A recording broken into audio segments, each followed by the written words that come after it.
my creative friends, and welcome to another episode of the Screenwriting Show, what is eventually going to be called the Screenwriting Show pre-show, because what the Screenwriting Show is ultimately going to be about is a deep dive into a different aspect and nuance of screenwriting every week, from the art, the craft, the business, the mindset, all of it. So we're going to take a different topic each week, and we're going to do a deep dive into it. Now, the problem is getting set up and getting prepared for all that has just been a lot more challenging and taken a lot more time than I thought it was going to. So what we're actually going to do, quick little programming note, is today will be the last episode of the Screenwriting Show pre-show.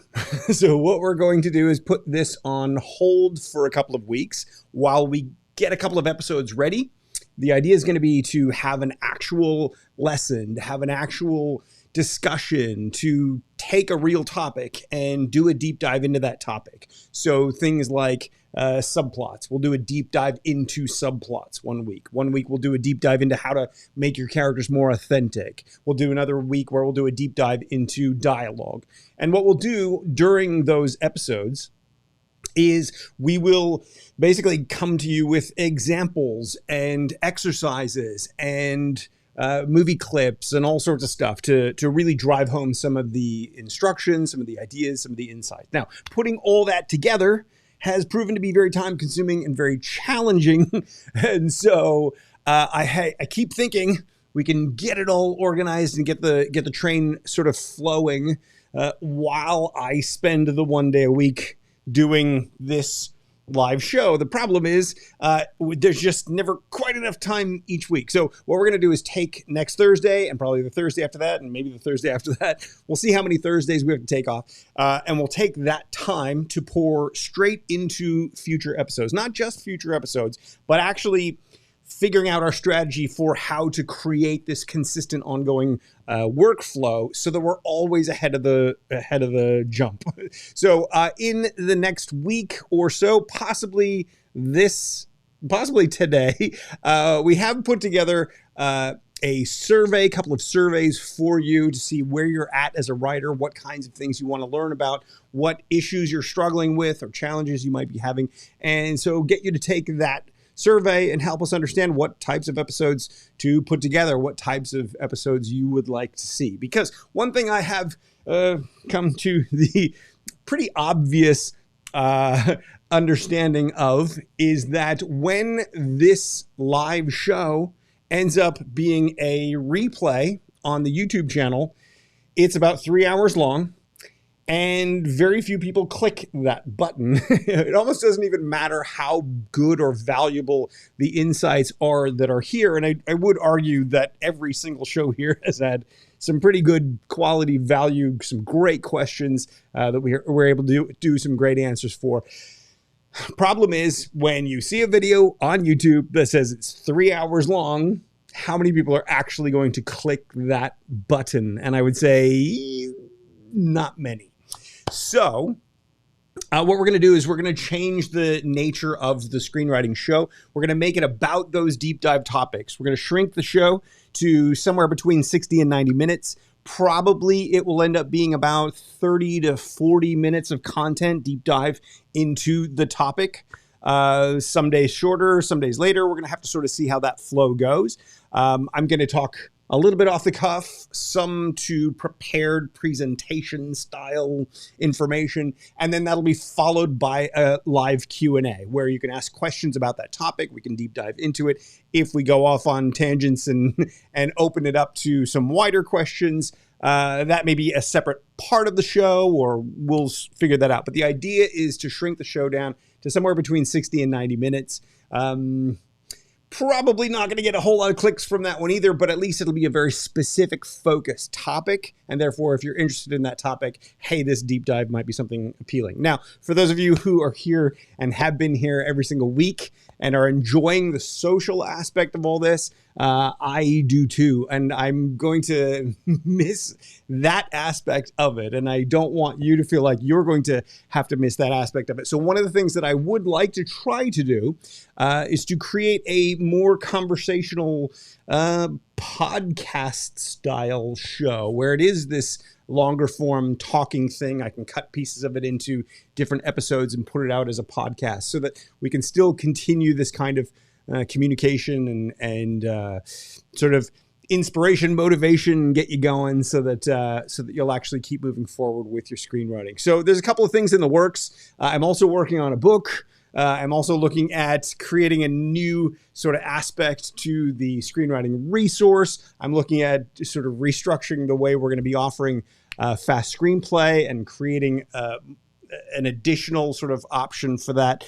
So there's a number of things that are in the works right now. But for now, the thing to understand about the Screenwriting Show is we're going to take a little bit of a hiatus over the next couple of weeks while we get our ducks in order. And then we're going to come back with much more steam and enthusiasm and focus and target so the people who are watching this on a replay aren't just sort of bored and wondering, well, I know something good will come, but I have to sit through 5 or 10 minutes of the sort of waffle to get to that. When you guys are here live, obviously we're interacting with each other and there's a different kind of dynamic when it's live. So anyway, hopefully that makes sense. If you have any questions, pop them into the questions, the comments box and the chat box here, and we will take it from there. We will see what we can come up with. So the topic that I kind of wanted to talk about today, but it's a very loose topic.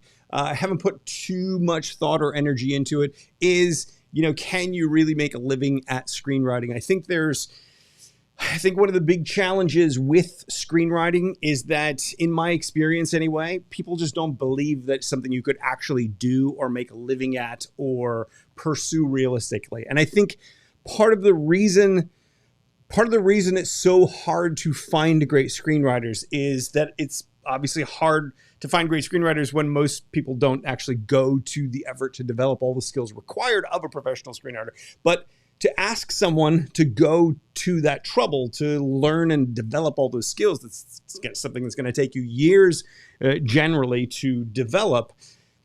Pouring all that time and energy into something that just doesn't seem realistic as a financial return can be dispiriting, and any little obstacle and block that comes up can make you think to yourself, well, I'm not, this is stupid. What am I doing this for? This is a waste of time. This other thing, whatever it is, your job, your other hobbies, interests, whatever it might be, that thing ends up taking priority because of this general perception that there's no way to make a living out of all this. So as I was thinking about this and sort of mulling it over and pondering it, I had this very simple, very obvious, maybe, insight that I think by talking it out, we can possibly acknowledge how we could make this something that is more separate and appealing. Let me just spell it out for you. What I've realized is that there are basically 3 kinds of screenplays. There are what I call the art screenplay, the craft screenplay, and the income screenplay. Now, the art screenplay is any sort of screenplay that you're gonna write because you're passionate about it. It's something that you want to do. It's an idea that's been burning a hole in your head. It's a movie for a big superhero franchise that you happen to love, and so you want to write this movie that you see in your mind. That can be an art thing. It's a thing that it's a screenplay that you write because you're driven to it by your passion. That type of screenplay, you're going to write that screenplay because you want to write that screenplay. You should write that screenplay without regard to what income may come out of it. Now, that's not necessarily satisfying for writers because you feel like, well, this is $1 million project or whatever it might be, or it's some sort of passion or something that needs to be told, and I need to make sure that we can get it out there and get it made and all that. If it's a passion and it's burning inside you, write that screenplay because it's something you have to say or something you have to express. If you start thinking, infusing into that screenplay the need to make money with it, you're necessarily going to either compromise the art aspect of it or perhaps jeopardize your ability to actually make an income out of it. Because the thing that makes you passionate about it may be the very thing that makes it difficult for it to succeed from an income standpoint. So the first type of screenplay would be what I would call an art screenplay, something that is driven by your passion.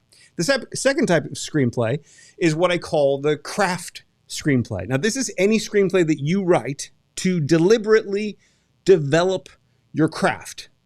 A craft screenplay is something that you're writing to get better at what you do. Whether it's you're going to try to write a story that's limited within a specific location because you want to develop your ability to heighten tension and suspense and drama with very limited resources so that you become better from a craft perspective at writing low budget projects or indie film projects that may have those kinds of limitations built in.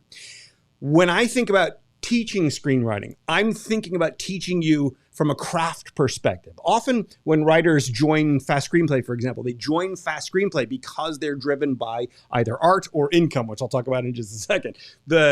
If they're driven by one of those two things, one of the problems is as you go through the process, you can get lost in that thing that you're trying to achieve with it. And when you get lost, you lose motivation, you lose inspiration, and then doing the workload of it gets a little bit harder. If at those points you can realize that what we're actually trying to do as we go through this process is develop your craft, then those exercises, you can find a new motivation in them. You can find a new reason to keep going on something that maybe you've fallen a little bit out of love with. You keep going with it because you want to develop your craft, because you want to develop the skills that are in those steps or those exercises, or simply because you want to develop your process by going through the entire process. Now, the third kind of screenplay is what I would call the income screenplay, the screenplay you write for money. Now, ultimately, when you have the skills, when you have the craft available at your beck and call, when it's something that's intuitive, something that you can instinctively and intuitively do, you will be asked to write on assignment. One of the biggest ways writers make money is screenwriters. One of the biggest ways screenwriters make money is by writing on assignment. They've demonstrated that they have the skill. They've demonstrated that they have the craft. So someone will come to them, a producer will come to them with an idea, or they'll come in and pitch something and they'll say, well, what if we do it like this instead? They find where that common ground is and they go, yeah, write that one. You may get paid to write on assignment. So if you can develop the craft, you then can write screenplays for money. Now, this isn't necessarily something you're passionate about. This isn't necessarily something that is your grand aspiration in life. But if you can write for income, if you can write to build the financial aspect of your career, that may be able to sustain you as you continue to work on the art screenplay or further develop those craft screenplays. So the ideal, obviously, is going to be a screenplay that incorporates all three of those aspects. So they're not mutually exclusive. There's not just necessarily a screenplay that you do for art or for your passion, which can't also make you money and can't also at the same time further develop your craft. That would be the best of all worlds. But if we can break them down into components like this, I think what it can really do for us is help us see that the project that I'm working on right now may not be the project that's going to lead to the income, or it may not be the project that's going to say to the world everything that I want to say to the world, but it's the project along the way that's going to help me develop my craft. Now, the reason I think this is important is because in my experience, I have seen that round about 95+% of the writers that I've encountered since I first started teaching screenwriting about 22 years ago quit. They give up along the way. And I believe that the reason they give up is because they're pursuing an art script, something that they're passionate about, or an income target. They think this is a way they can make money quickly, and they neglect the craft part of it. And that, I would argue, is the foundation that enables you to achieve the other two. Now, this is just a concept that I sort of was mulling over today, something I thought, this is how it sort of maps out, isn't it? So this is a little off the cuff. I'm going to refine these ideas. I'll figure out some infographic that I can put together, maybe a Venn diagram to show us where those ideal projects are. But the reason I wanted to bring it to you, especially you guys here who are live, among the few people who will ever hear this idea in this initial raw form, is because I want you to understand that to actually make a living as a screenwriter is entirely possible. There are more ways to make money as a screenwriter today than ever before, but a lot of it is going to just fall into that income bucket, right? So one of the examples that I have, one of the big opportunities that I see, it's in its infancy today. It will grow in the years ahead for reasons I can explain if you want me to go into it. But ultimately is creating entertainment that is paid for by a corporate sponsor. So rather than getting investors to make a little indie film to try to sell to a film festival, a company will invest money to make a low budget film that it's not about their product, but their product will perhaps feature in it. And by the way, the more subtly it features in it, the better for the company, believe it or not. This is something we're going to have to teach companies along the way. But so it becomes something that the company is sponsoring. Now, in order to do that, you may be writing a story that is something that you care about, that is an exercise of your craft, but is something that you're doing for the income, or you're doing to build that income or for income purposes. So in that way, it becomes something that can help sustain the other parts of the equation. If you develop your craft to a significant degree and you submit work to production companies or agents, and we see that it is professional caliber, then you can get hired to do writing assignments. The writing assignments can happen at a very small level. They can happen at a big level. They happen at studios. They happen at independent production companies. They can happen for a raw dollar amount. They can happen for a percentage of something if and when it goes into production. I'm a big believer that to actually get to the point where you're making a living as a screenwriter, you're going to need to do some work prior to that to demonstrate your skill sets. And so what's going to happen is you may need to do some work for cheap or free or on spec or simply to help somebody out without the idea of getting paid for it, as a way to demonstrate that you have that skill set. Now, there are a lot of people out there who will tell you, don't listen to that advice. That's exactly the wrong advice. You should always get paid for the writing you do. But I disagree with that for a number of reasons, not just because I'm on the paying side of it, I'm the producer's perspective on the whole thing, but also because in business in general, there is a concept called a loss leader. Businesses will often create something like a freebie lead magnet or something. We will often do stuff like this, create YouTube channels or create content that we're putting out there for free. We're putting all this product out there for free. Why? To convince you, to help you see and understand how we can help you with the products or services that we may have behind us. All of that work that we're doing for free, all that work that a business does for free, falls under their marketing category. So if you think of screenwriting as a business or as a professional entity, you're going to in some way need to be able to demonstrate that you can bring value to the company, to the production company, to the actor or the director, whomever it might be that would hire you, right? In order to do that, you're going to need proof, demonstration. You're going to need testimonials is what a business would need. Somebody to be able to say, hey, this guy is great, or this company is awesome, buy from them, right?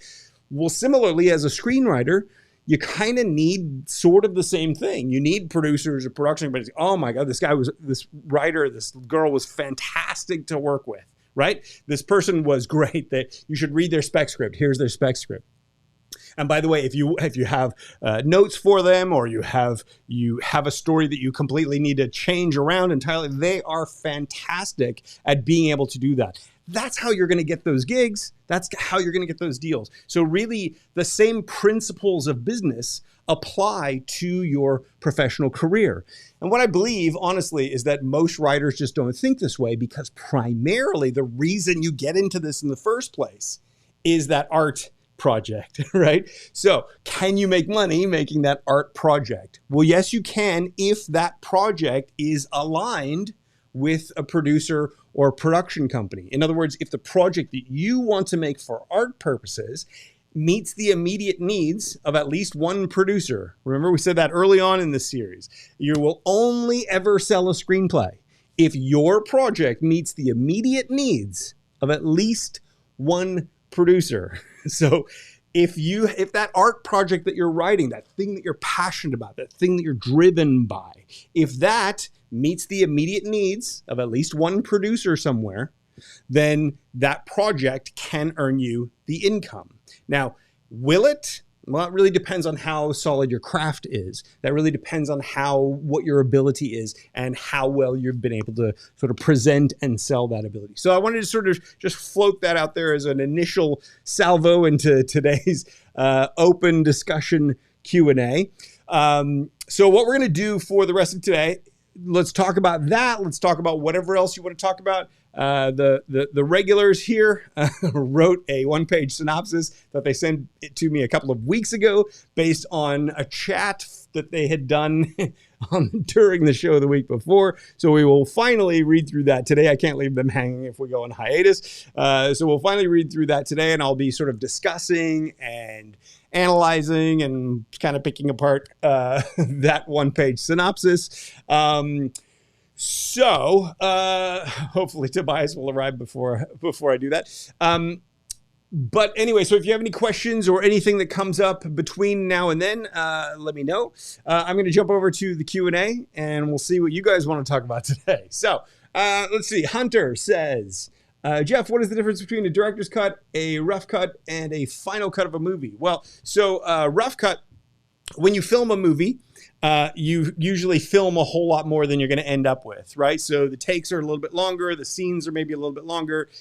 You just go out and you shoot all the different scenes, and then you cut. A rough cut is where you just assemble the entire film as an overview. So you have all the scenes, but they're all really long. They're not tightened up yet. So that we can see sort of all the major action that happened in that. Usually a rough cut of let's say a 90-minute movie could be 3 or 4 hours long. It's never going to be anything that anybody sees, because then from that, they're going to continue to trim it down. We're going to shrink scenes, maybe cut scenes out, maybe move scenes around, and get sort of that, maybe intercut these two scenes we didn't think to in the script stage, but now looking at them, there's a cool juxtaposition happening, and all sorts of things happen in the edit room. The edit room, many people say, is the third.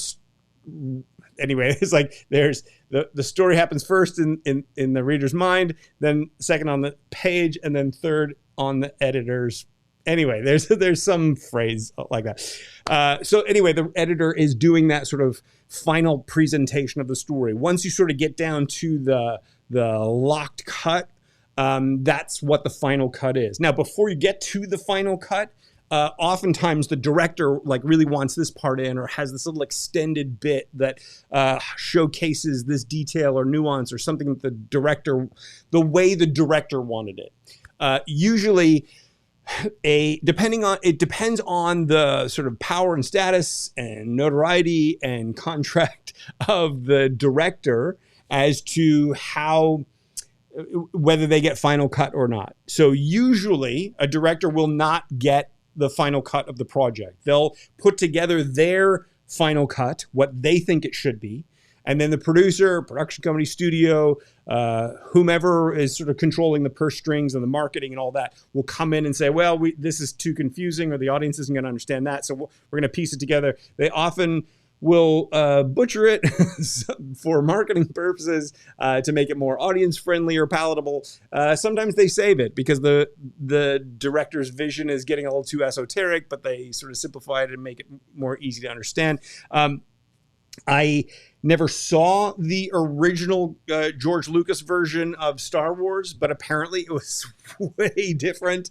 Not what audiences would have resonated with audiences. That there, as some editors came in, a bunch of editor friends and director friends came in and started working and piecing on that project, piecing together that project, and came up with the movie that we saw today. So just because a director who's taking what's on the page and turning it into the movie, just because their vision is laid out in film form doesn't necessarily mean that that's going to be the best, most effective version of that story for the audience. Sometimes editors are much better at finding those the way to tell a story, or the way for the story to unfold based on what was shot. Remember, the story that you write is a theoretical story. It exists in your imagination. There's no actual actor takes. There's no actual lighting issues or crazy shadows on the door or something that might distract us. It's imagination. It's what we see in our mind. So sometimes the way that plays out on the page is one thing, but once we actually shoot it and we look at the pictures or the colors or the way things were photographed, sometimes it doesn't work out.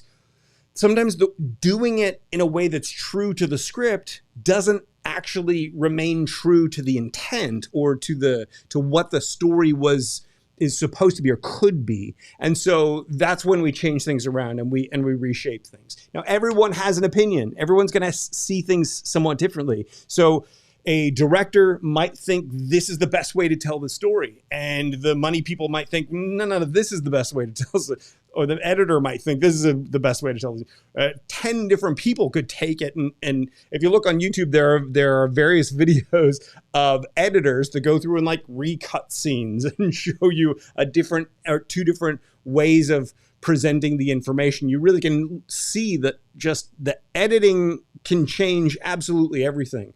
If you just, a simple example, if you imagine two actors talking and the one actor saying their lines, and then we turn the camera around and the other actor says their lines in response, and we go back and forth and back and forth. Now, if you imagine an editor says, this actor says his lines and then leaves like a 2-second pause, and then this actor says his line, and then there's a 2-second pause, and then this actor says his line, and there's a 2-second pause. That's going to feel very different than if the editor goes, this character says his line, and before he even finishes, he puts that other line right on top, so it overlaps it, right? And then this one overlaps the next one.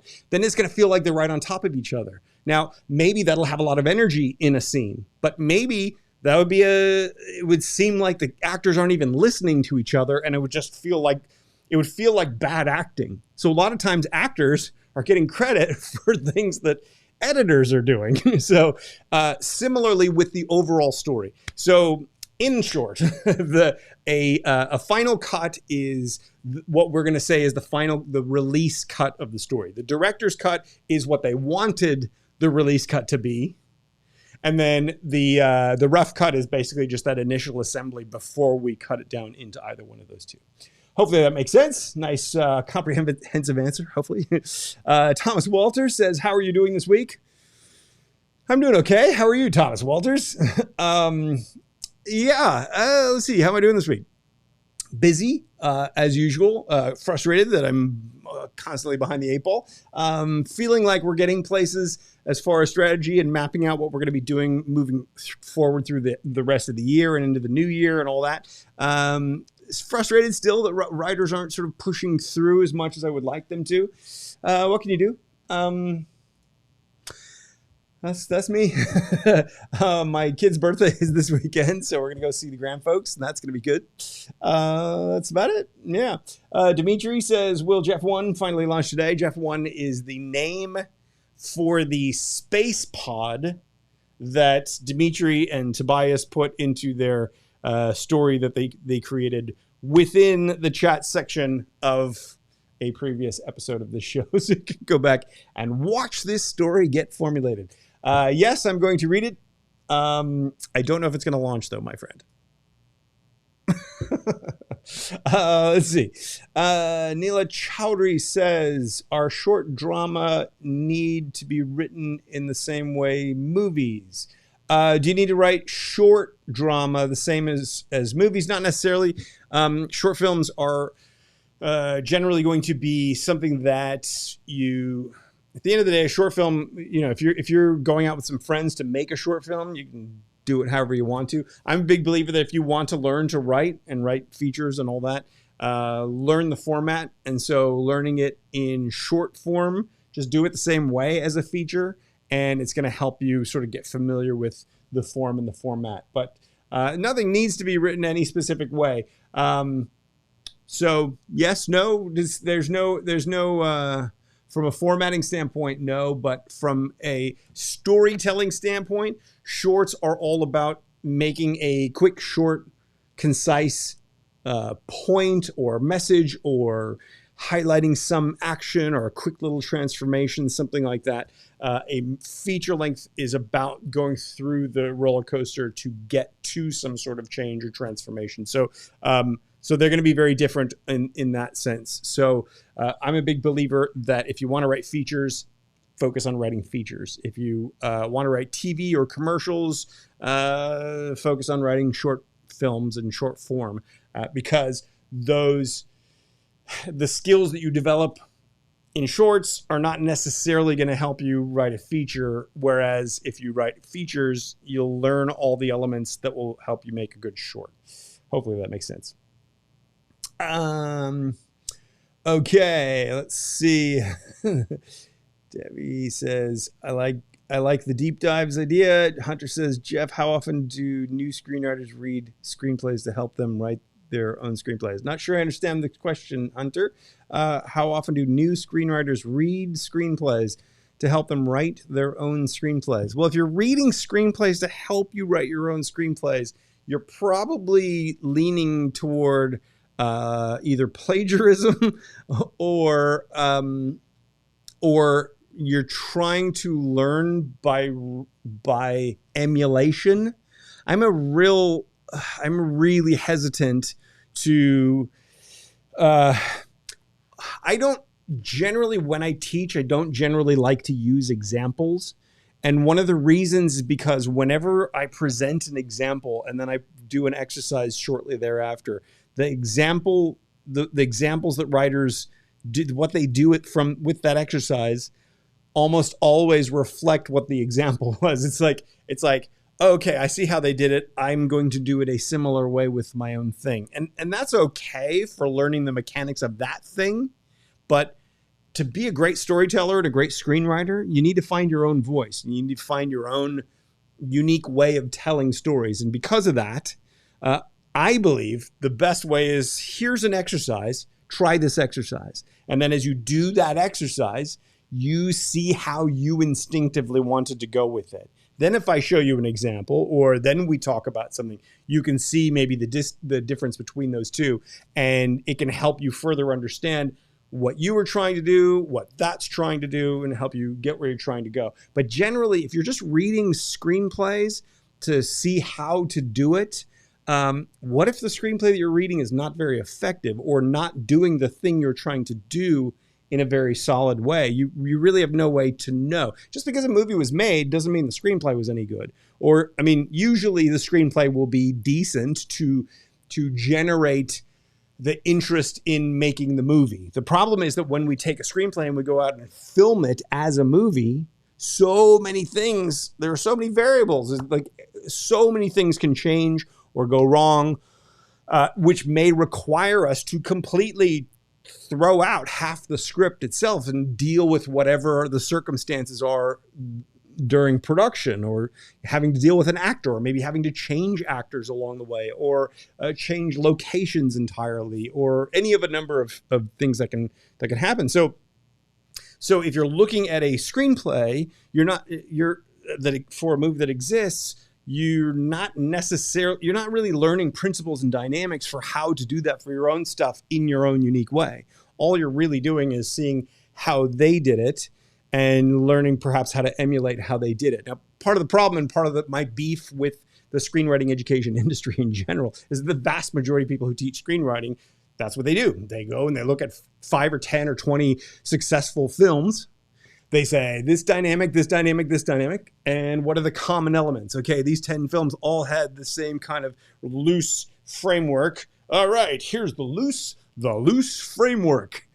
There you go. Follow the loose framework, and you too will be able to write master screenplays. It's like, first of all, you have to cherry pick projects because there are so many different movies out there with so many different kinds of storytelling dynamics or structures or methods or approaches or voices or visions or arcs or transformations. There's so many variables that none of it follows exactly the same architecture. So to even imply even the hero's journey or the monomyth or all this kind of stuff, that's a specific story form. And yes, it can work for certain story types. Yeah, for sure.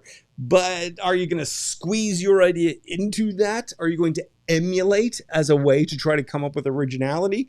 Generally, in my opinion, not the best way to go about doing it. What we need to do is help you find your voice. Tap into your voice, your unique way of telling stories. I guarantee you have a way of telling stories that is going to be your superpower. It's going to be the thing that is unique to you, that brings out ideas that we couldn't even get to unless we got to them through your unique voice. And that is where the kinds of stories that will resonate are going to come from. So hopefully that makes sense. I went on a little bit of a tangent there, but you know me, that's what I do. Katie says, me too, deep dives rock. So everybody's looking forward to the deep dives when we do them. It's all about, my challenge is that the more sort of structured and educationally valuable these things are from a pre-planned perspective, the more work it is to put those together. So, getting movie clips together for to show you examples is harder to do than me just turning on a camera and talking to you for a couple of hours. So that's why it's challenging, but that's what we're trying to work out our sort of our workflow to make it happen. So hopefully you can bear with me while we're trying to get that done. Boy, oh boy. Okay, so let's see. Talking to each other. Rajat Kaul says, when I do the screenplay but end up wrapping the whole thing in 20 pages, like the whole story ends, can I make it more like industry standard? My taste is more action, less dialogue. Okay, so if you have an idea, and when you start to flesh it out into a story, and you find that you can only flesh it out about 20 pages rather than the 100+ pages required for a feature-length story, remember this. 1 page of screenplay is roughly equivalent to 1 minute of screen time. So if you have an idea and when you flesh it out, it's only 20 minutes long, by definition, you've written a short film. There's not enough story there to take us on a journey. To take us on a story journey, we want to have a character or situation, community, something that starts one way and ends another way. And there's some sort of change or transformation that happens through the course of that story. This is the traditional story form. You can get into experimental and other non-traditional story forms that don't strictly do that, but that's for another day. Traditionally, you're going to have some sort of a change over time. So what is it that makes that change? If a character is one way, let's say they're greedy and obnoxious and rude, and by the end of it, they're going to be altruistic and feel good and helpful to anyone who they encounter. If that person is this obnoxious person at the beginning, and then one little thing happens, and then suddenly they're that new person, well, that's not really going to seem authentic to us. We as the audience aren't going to believe that change is possible. That's not how change works. We know from our lives that change takes time. You know from your life that becoming an effective screenwriter or storyteller takes time. So we know that there are going to have to be incremental changes along that journey. So if a character starts one way and then ends a different way, one of the things you can do to fill out your story is figure out what those incremental changes are going to look like. If you identify what those incremental changes are going to look like, then you can start to build the story elements that are going to make those changes happen. We're going to do that by escalating tension, escalating conflict in the early parts of the story. It's going to change what they when something initially set them out on this path. As the complications arise, they're going to see something else as a possible solution, some other goal. Things are going to switch. You're going to have your plot twists along the way, and those things are going to lead down a different, increasingly challenging path. As they overcome those increasing challenges, that's how they change. That's how they become a better person or transform into whatever it is that they're ultimately going to get transformed into. And so that's basically how we stretch out that story. If you have something that you only just you want it to be action primarily and light on the dialogue, that is fine. But you still have to think, what is my story going to be over an hour and a half period of time? One of the reasons dialogue is so important, and that most stories do have a lot of dialogue, is because if we're going to be watching things unfold or watching people go through some sort of change or interaction, usually it's going to be interacting with other people, often who have conflicting objectives. Through the conflict with them, that's how we're going to have these twists and turns of our story. Well, that's often going to require some sort of dialogue. Maybe not. You could certainly have we did silent films for many, many years before getting into the talkies. So it's entirely possible to tell a story without a lot of dialogue. But if all you're doing is taking that concept and getting it onto the page in 20 minutes, 20 pages, well, both, then you're not really telling a full enough story that's going to sustain our interest. Think in terms of, what are the emotional ups and downs that I want my audience to go through. We want to have your audience get excited because they care about the character, and so the character is just about to achieve something, and then it gets yanked out from under them. No, and we feel no. Oh, we feel sad or angry, upset because the character didn't get their thing, and we're like, "Come on, get back up!" And the character's like, "I don't want to get back up." Well, let's take us through that journey, what I call the emotional roller coaster. It's not an emotional roller coaster for your characters, although it could be. It's an emotional roller coaster for your audience. If you're telling a story, it's not just about the story you're telling. It's about the experience you are giving your audience, your reader, your end user. Does it make sense? I hope so. If you have follow-up questions to that, let me know. Let's see. Okay, we're talking amongst ourselves in the chat. Let's see. There's not a whole lot of people here today. Not a whole lot of chat going on. It's just PowerPoint with download available. Debbie is suggesting this for those deep dive module episodes. Yes, that is actually part of the plan.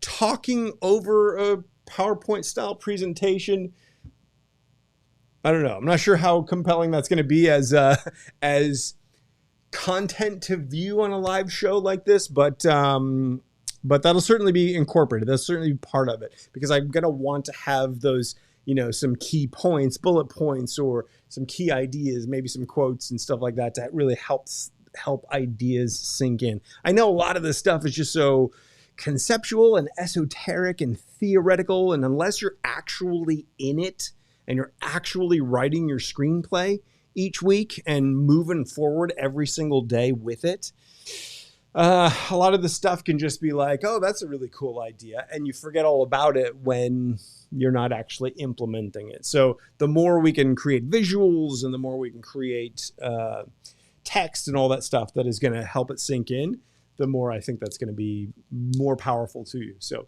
hope we'll deep dive into structure, says Dimitri. Yes? Look at that. My first drink at 45 minutes into it. Tobias would be proud. It doesn't look like Tobias is here today, but he didn't want to be part of the reading of the script. Yes, so structure will definitely be one, but there'll probably be multiple structure episodes because for those who don't know, we're building a resource library for writers. The idea basically is what I want to do is, so we already have Fast Screenplay that guides writers through the whole process, right? So you start at the beginning, go through, just immerse into the new step each day, and just somehow magically, automatically, you get to the end and you have your sale and off you go into production. So that guides you through the entire process. The challenge is, the process is one part of the equation. It's the one most neglected part of the equation because most writers focus on what's the new shiny object. Tell me about structure. Tell me about dialogue. Tell me about subplots. Tell me about all the things that I'm talking about with our deep dive sessions, right? Because there's this weird thing that the human brain does, which says if I get some piece of knowledge and some nugget, I feel like I'm closer to my goal, even if I'm not. The reality is what gets you closer to your goal is going through that process. What gets you closer to your goal is moving every single day closer to your goal. And that's what the system that I built is designed to do. Now, the reality is that's just taking you through the process. Fast Screenplay is about mastering the process so it becomes intuitive for you. There will always be new ideas, new techniques, new nuances, new specifics. So we talk about subplots, we talk about story structure, we talk about tension and all that kind of stuff. But what if there was then at the end a deep dive resource that you could use to further dig into that aspect of it, either when you're at that point in the process or when you're off doing it on your own, or if you don't join us in Fast, you can still use this for your own process. So what if there was a deep dive? So let's say I'm putting together a subplot for my story, kind of not sure which way to go with subplots. Let's pull out the subplot deep dive module. We'll immerse into subplots. I'll give you lots of ideas. We'll give you tools, creativity, prompts, analysis tools, ways to determine if your subplots are as effective as they can be, ways to find and develop and build subplots and all that kind of stuff. So that idea for subplots, for tension, for suspense, for pacing, for dialogue, for character authenticity, for all the hundreds of skills that you need to master to do this stuff at a professional level. What if there was a deep dive module on all that stuff? So that's what I'm trying to build. So when it comes to structure, there will definitely be a structure module, but there'll probably be another structure module at some point about non-traditional structures or alternative structures, or maybe specific deep dives into specific kinds of structures, like a nonlinear structure or whatever. So the resource that I'm building the vision for it is for it to be a lifetime access, ever expanding deep dive mega resource library. So if you're interested in that, definitely make sure that you're part of the essential screenwriting email list, or make sure you're subscribed here so that you can get notified when that stuff is ready and we can send it out there. So yes, indeed, we will include structure. My hope is ultimately to have hundreds, literally hundreds of deep dive modules in one sort of mega resource. All right, so let's see, what else do we have? Let's see where it goes. Okay, good. Let's see, first reader critical analysis desired. Wait, what is that, Debbie? What does that mean? Are you talking about a book or the book that I'm putting together? Those kinds of things. I do have a fair few people who are happy to give critical analysis, but I'm always open to others. It's also going to be a $5 book, so it won't be that hard to check it out anyway. But yes, possibly. So we'll see. Let's see. Your dreams are talking to each other. I'm going to guess that Jeff will. Okay, so we're talking to each other for the most part here. Nila Chowdhury says, I have a childish question. There's no such thing as a childish question. Are there any scholarships in your workshop? Unfortunately, what I do in screenwriting, I offer at cost. So I lose money on everything that I do. So I don't have any scholarships or those kinds of things set up at the moment. For Fast Screenplay, for example, it costs us on the order of about, if a writer actually engages with Fast Screenplay and actually does it as instructed, which is what we ask of every writer, which is what we hope for with every writer, it costs us for the length, since they have lifetime access to it, and we know what the future offerings are going to also include. It costs us about $2,500 to have the writer there. What I have found along the way is roughly, statistically, maybe 1 in 3 writers will actually do all that and go all the way. So the other 2 don't really do as much. So that's a diminished cost to bring that to those people. So what I've tried to do is offer sort of a discounted price, which at the moment's about $1,000, I think. So in other words, for 3 writers, the overall cost is going to be on the order of about $3,000, which is why we price it at that discount at the moment. At some point, if it gets more labor intensive with the new services and all that we're going to be introducing, that price is going to go up, and it's going to be harder to do. So offering that kind of scholarship. I know that you're in Bangladesh, and so the dollar value is very hard for something like that. I totally understand.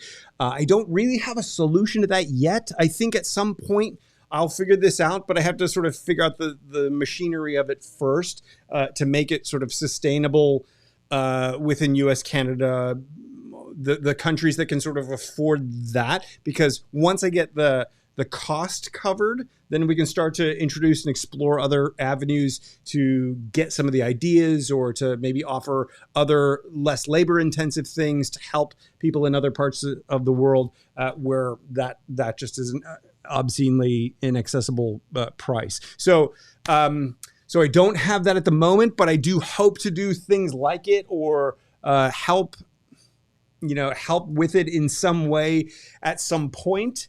That's just my grand challenge is to be able to, I recognize that all this stuff that I do and that I teach is like, it's necessary, and it needs to be in the hands of as many people as possible in everywhere around the world. In my opinion, and I know this sounds self-serving whenever I say it, but in my opinion, Fast Screenplay is something that absolutely every single writer on the planet, not just screenwriter, every single writer on the planet needs to do. That is my opinion. There's a couple of people in here who I think would probably back me up on that idea, but it's impossible for me to fully express and convey what it is, because it's enormous. It's enormous. It's literally a 3-year university master's degree program offered at cost. It's like, it's insane. The problem is that even more people need it than could ever possibly afford it, even at all my costs are in US dollars. So there's a base level for that. And one of my great frustrations is that I know there are people in Bangladesh or in Africa or in parts of Asia or even parts of the US who just can't afford that kind of price. I know that you guys have stories to tell as well. And so part of what I'm trying to do on this channel is put as much as I can for free here to hopefully be supported by the people that join us in that, so that I can continue to offer the free stuff that the wider global community can access. Because in my opinion, some of the stories that people in other parts of the world that are not the US can tell, some of those perspectives and insights and lessons, and the window on the world is something that I think the rest of the world needs. I mean, you look at something like what's happening now with the whole pandemic situation and the global nature of it, and how what's happening in other parts of the world is going to directly affect the long-term ramifications for the US, for the UK, for the places that are, we're all interconnected so much more deeply and profoundly than we often imagine. And so I think the stories from all these different places are necessary. And I would love nothing more than to be able to offer as much to those places as possible. My challenge is that it costs in time and it costs in money. And I'm, one person and I have some volunteers that are helping me out. Thank you guys. But there's only so much we can get done. And in order to keep the train going, in order to keep doing the stuff, even the free stuff, we need to be able to pay the bills and we need to be able to have the machine rolling. And so, this is, I don't have the answer for you. So, and I'm throwing this out there in case anyone watching, the folks here, somebody watching later, going to comment on the comments, even though no one will ever click this when it's done. If you have any suggestions for something that I could do, my big challenge is this. There are already 100 books on screenwriting. There are already 100 courses on screenwriting. There's already plenty of workshops and information and stuff. The vast majority of it is presented by writers or academics, people who either are teaching their own experience or what they've learned along the way, or people who are teaching a curriculum that was devised for them. That they don't have that insight or perspective from the other side of the table, the person who is receiving your project and looking over it going, I like you and I like your idea, but I can't use this. How do I get you to the point where this thing is something I can use? And so everything that I've built, everything that I'm trying to do is an attempt to give you something that's not there in the marketplace. And how do we sustain that? I don't necessarily know. I thought I had the answer when I built Best Screenplay. Clearly that's not the answer. That's not the answer by itself. And so I float that out to the environment, to the group, to viewers, to say, what suggestions do you have? Because I'm all ears. I genuinely believe every single person has a story to tell. And I genuinely believe that if you actually want to turn that into a screenplay, that screenplay can get turned into a movie, as long as you turn it into a viable project that we can actually use and go out and make and at least get a return on that investment for. So anyway, I know I went off on a straight tangent there, but I get asked this question about scholarships and about, discounts and stuff like that all the time. And it's so hard to convey that, like, it is already so heavily discounted that we lose money every single month. So I can't, unfortunately, but anyway. Okay, Joe asks, is there such a thing as a ghost screenwriter, like with a novelist? Yes, sort of. It would be a screenwriter for hire. You could probably do a ghost screenwriter kind of situation. The challenge is, the problem is that, and it's the same problem that producers or production companies face when looking at developing material. So let's say I have an idea. I'm as a producer and I see a market for something and I say, I want to make a movie like this, about this. I think it'll really resonate with this audience. It's got to be this kind of movie. And it's got to have these elements, blah, blah, blah, right? Now I have to find a writer who can understand my vision, align with it, at least to the point where they can create something compelling and original and powerful and whatever, and also do it in a way that leads to a viable end result, something we can actually say yes to and go out and produce. Now, it's entirely possible that I find a screenwriter, I know lots of screenwriters, but do I know screenwriters who would be able to do all that? Possibly. For the ones who are actually capable of hitting all those marks, they're going to have a skill set that will put them very much in demand. So their price is high. So, in the non-union realm, I would say it would probably cost anywhere from $25,000 to $50,000, $60,000, maybe $80,000. In the union realm, you're going to look at union writers. You're looking at, 80 would be the starting point, and probably into the $120,000, $130,000 realm. And that is to go from that idea to that first draft. Now, what if they deliver a first draft that isn't quite what you want it to be? Now you need someone who has the skills to be able to take that project and refine it and work with you to make it what you want it to be, that will probably be another draft, which is going to have its own price tag, which is probably going to be something at least half of what you paid for the first draft, right? So how many drafts then do you need to go through? You can see how it gets quickly very expensive. So this is one of the reasons that I teach screenwriting today, in fact, is because as an independent producer in Australia, I simply couldn't find material to produce, but I also couldn't find the writers who had the ability to take that idea and turn it into the thing, right? So I've worked with lots of writers over the years, and they're able to take the ideas, turn it into sort of like the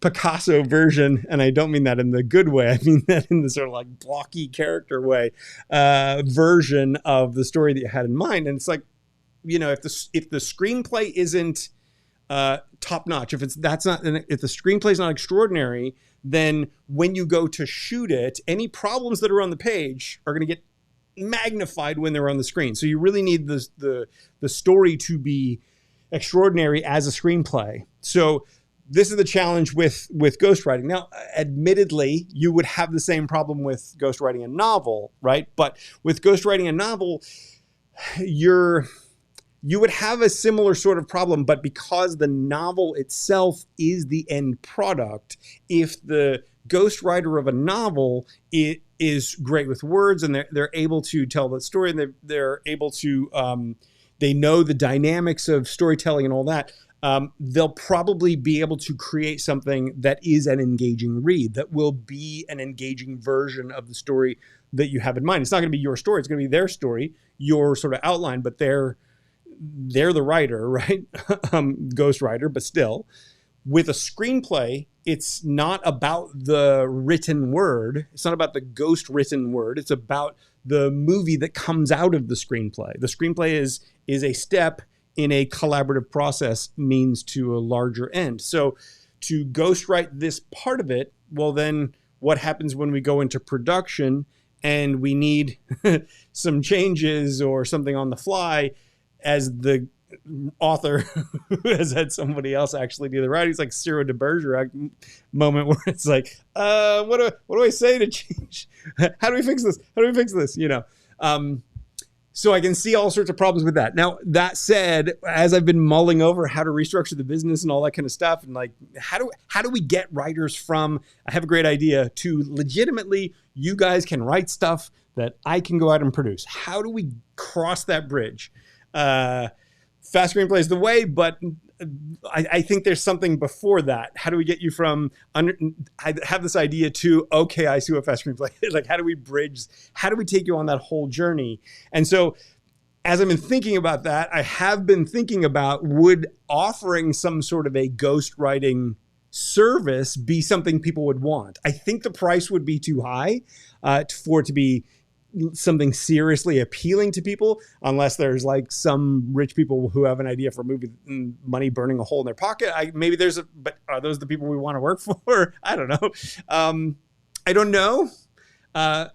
So anyway, yes, sort of, but it's not really ghostwriting. It's more writing on assignment, and it's usually a whole thing. If it's a union thing, then whoever writes it gets it. So if any of the producer's a signatory to the Writers Guild of America union, which all the big networks and big studios are, then what's going to happen is you're going to have some sort of a arbitration. It's not arbitration. It's anyway, where they sort of look and see who wrote what. And so the person who's the ghostwriter can forego their credit if they want to, but they also technically have the right to the credit, I think. So we'll double check that. And if anybody knows something that runs counter to what I'm saying, pop it in the comments, and we'll chase it up a little bit later, because I think that's I'm not sure how that works from a union standpoint, but generally speaking, there isn't. But let me know if you guys want there to be, and if the high dollar attached to it makes sense for it. I still believe it's in a writer's best interest to simply learn the skills, save all that money, get better at being able to find your own unique voice, and then turn that into the screenplay that you want to write, rather than handing your idea off to somebody else. And it's never going to be the same story that you had in mind if somebody else writes it and runs with it. So Hopefully that makes sense. Let's see. Tuna Cat says, how complete should your screenplay be? Aren't directors and actors going to change dialogue and scenes? Sorry, I'm trying to take the advice and actually drink. So your screenplay, before you send it in, should be production ready. Your screenplay, when you send it in, should be able to be filmed exactly as is right now without a single word changed. If that is not the state of your screenplay, do not send it anywhere. And by anywhere, I mean to people for feedback. Like, you may not know if it's production ready because you're still developing, you don't have those skills yet. But if you think it's production ready, it's the very best you can possibly make it, then and only then should you send it out for notes or feedback, in my opinion. Because if you send it out any earlier than that, and you know you could make it better, but you're lazy, or, hey, what do you think of this? What's going to happen is you're going to get feedback that is going to change your direction. Your brain will be malleable because you're wanting someone else's opinion. You are starting that. You're going down that path under the assumption that this other person's opinion is more valuable than my own. You're not sending your work out to see how your work lands, which is what feedback should be about, and then adjusting based upon looking at the micro clues of how this project is actually landing with the reader. That's what feedback should be about. That's almost never what it's about, because most writers send their work out just to go, what do you think of this one, right? So the problem is that you'll get shaped and you'll get steered, and absolutely every single person you ever come in contact with will have an opinion, and almost all of them will differ from almost all the other ones, right? Until there's some sort of a consensus around some idea, some story, maybe some whole overall screenplay. When there's a general consensus that this screenplay is working, well, then that's when you know it's ready. You're ready to start sending your work out to some. If there's conflicting opinions or even totally conflicting reactions, then that's when you know your work isn't quite ready. Now, if you imagine that you could send a half-baked story out and the director is going to magically fix it on the day, or the actor is going to magically fix it on the day, that's not how it works. The director is there to corral the real world physical space elements that are going to make this story a visual story, a screen story. So they're going to corral location and lights and props and costumes, and they have so many things to think about that stuff. They're not thinking about fixing your story or improving your scene or making your writing better. That's your job. So don't put it in their hands, because they're so busy with so many other things and maybe distracted by, ooh, look at that cool light coming through. This is such a cool shot, that they're going to focus on that kind of stuff over what they might need to focus on to make the story work, right? If the story elements and the scene elements are all there in your script, then what they can do is they can go, oh, that lighting thing, but then we have to be thinking about this thing that, from a story standpoint, that the writer included, how that gets affected by that cool lighting, right? Do you see what I'm saying? You ultimately you have to have everything in place. You have to have the solid story, what I call a production-ready screenplay, something that can be produced right now without a single change. Yes, they will change it. Some director's going to go, this is great, but you know what? What if we did it like this instead? They're going to bring their creativity to it. An actor's going to read this line and go, I've been trying to say this line over and over. I just can't. My tongue doesn't fold that way. I can't say that. I have a lisp every time I say that word, and I don't want people to hear my lisp. So I'm going to say it like this. And they're going to change the line. They're going to be ad-libbing on the spot. They're all in character. They're all in the space. They're wearing the costumes. They're feeling like they're in that moment. Some spontaneous stuff is going to come out of their mouths, and it's going to be great. And we're going to capture that, and we're going to put that, and that's going to end up in the movie rather than the line you wrote. But that doesn't mean the line you wrote isn't the perfect line for the story and the screenplay that you've written. So you always want to make sure that your story, your screenplay is it. Let them riff, let them change, let them go off in whatever direction they're going to. They're creative people. They've been doing this for a long time, usually. So they're going to bring their creativity to your project. You want that to be like icing on the cake, not like filler that's going to glue missing pieces together. Does that make sense? That was a nice little analogy. It's rare that I come up with a nice little analogy on the spot. So I'm going to stick with that one. So let's see. Let's see. What is it about production that appeals to you? I've been interested in production all my life. I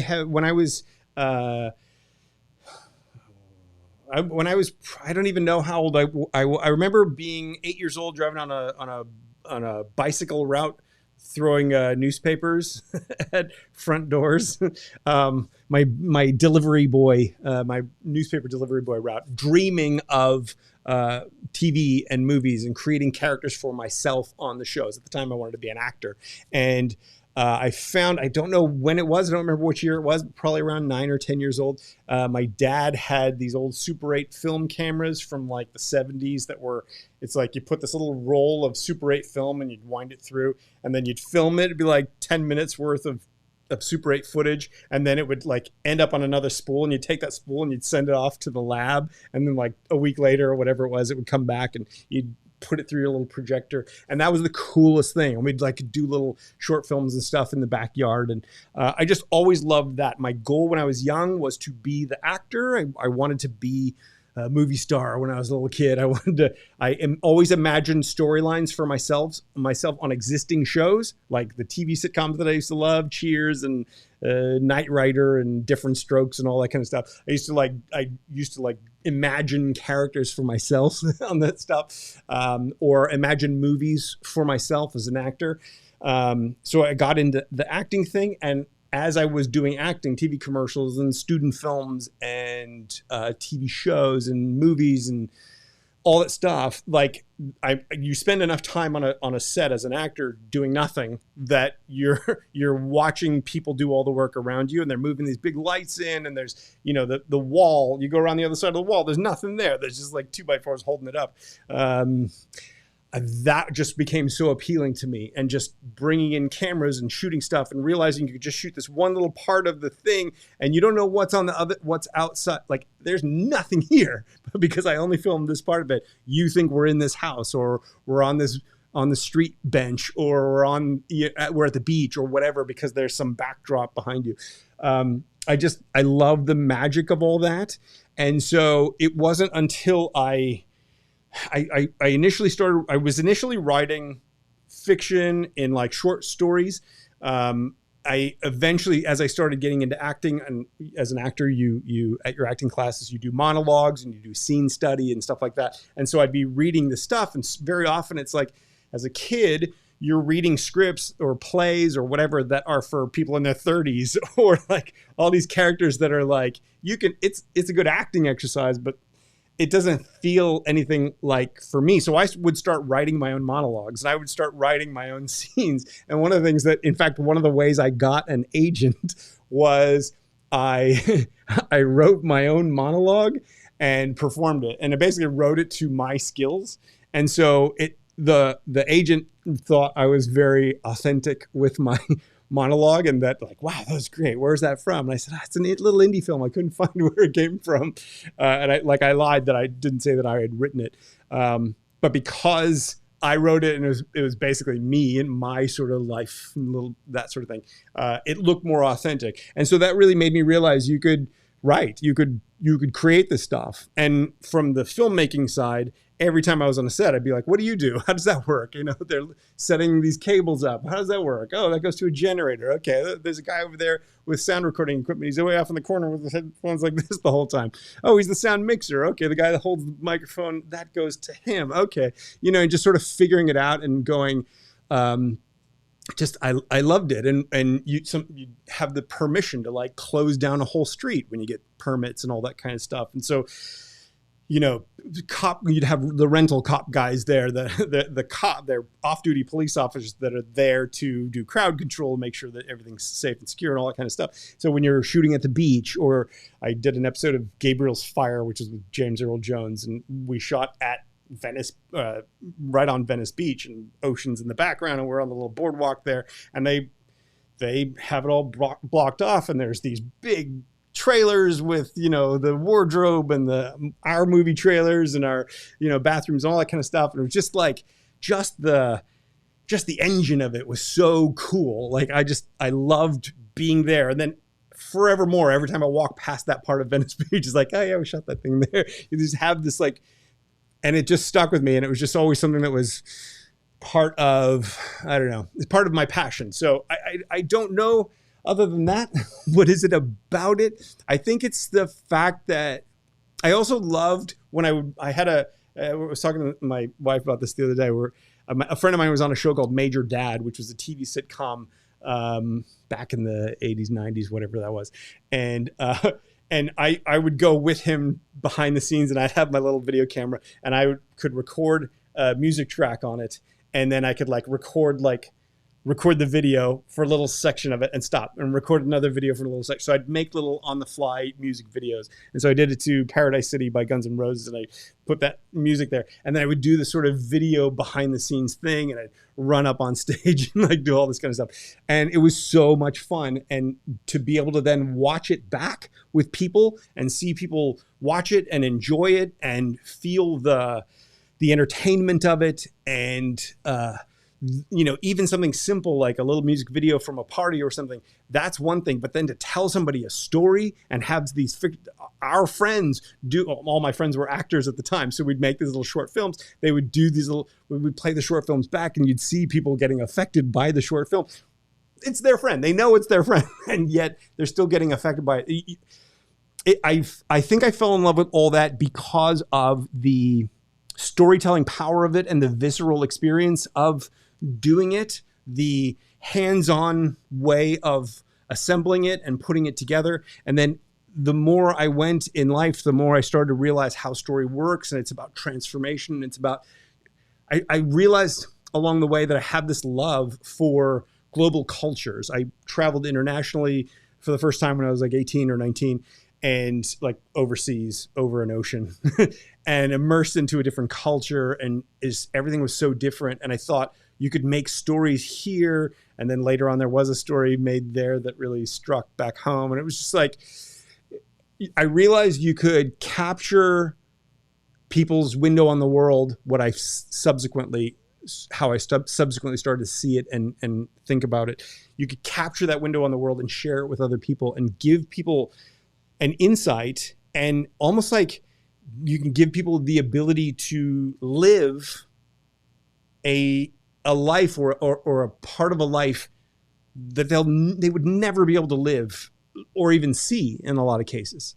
When would you ever get a chance to go to a remote country and live that life and see that experience and understand it, not just from postcards, from pictures, but by living the experience vicariously of a character, watching them on their story journey.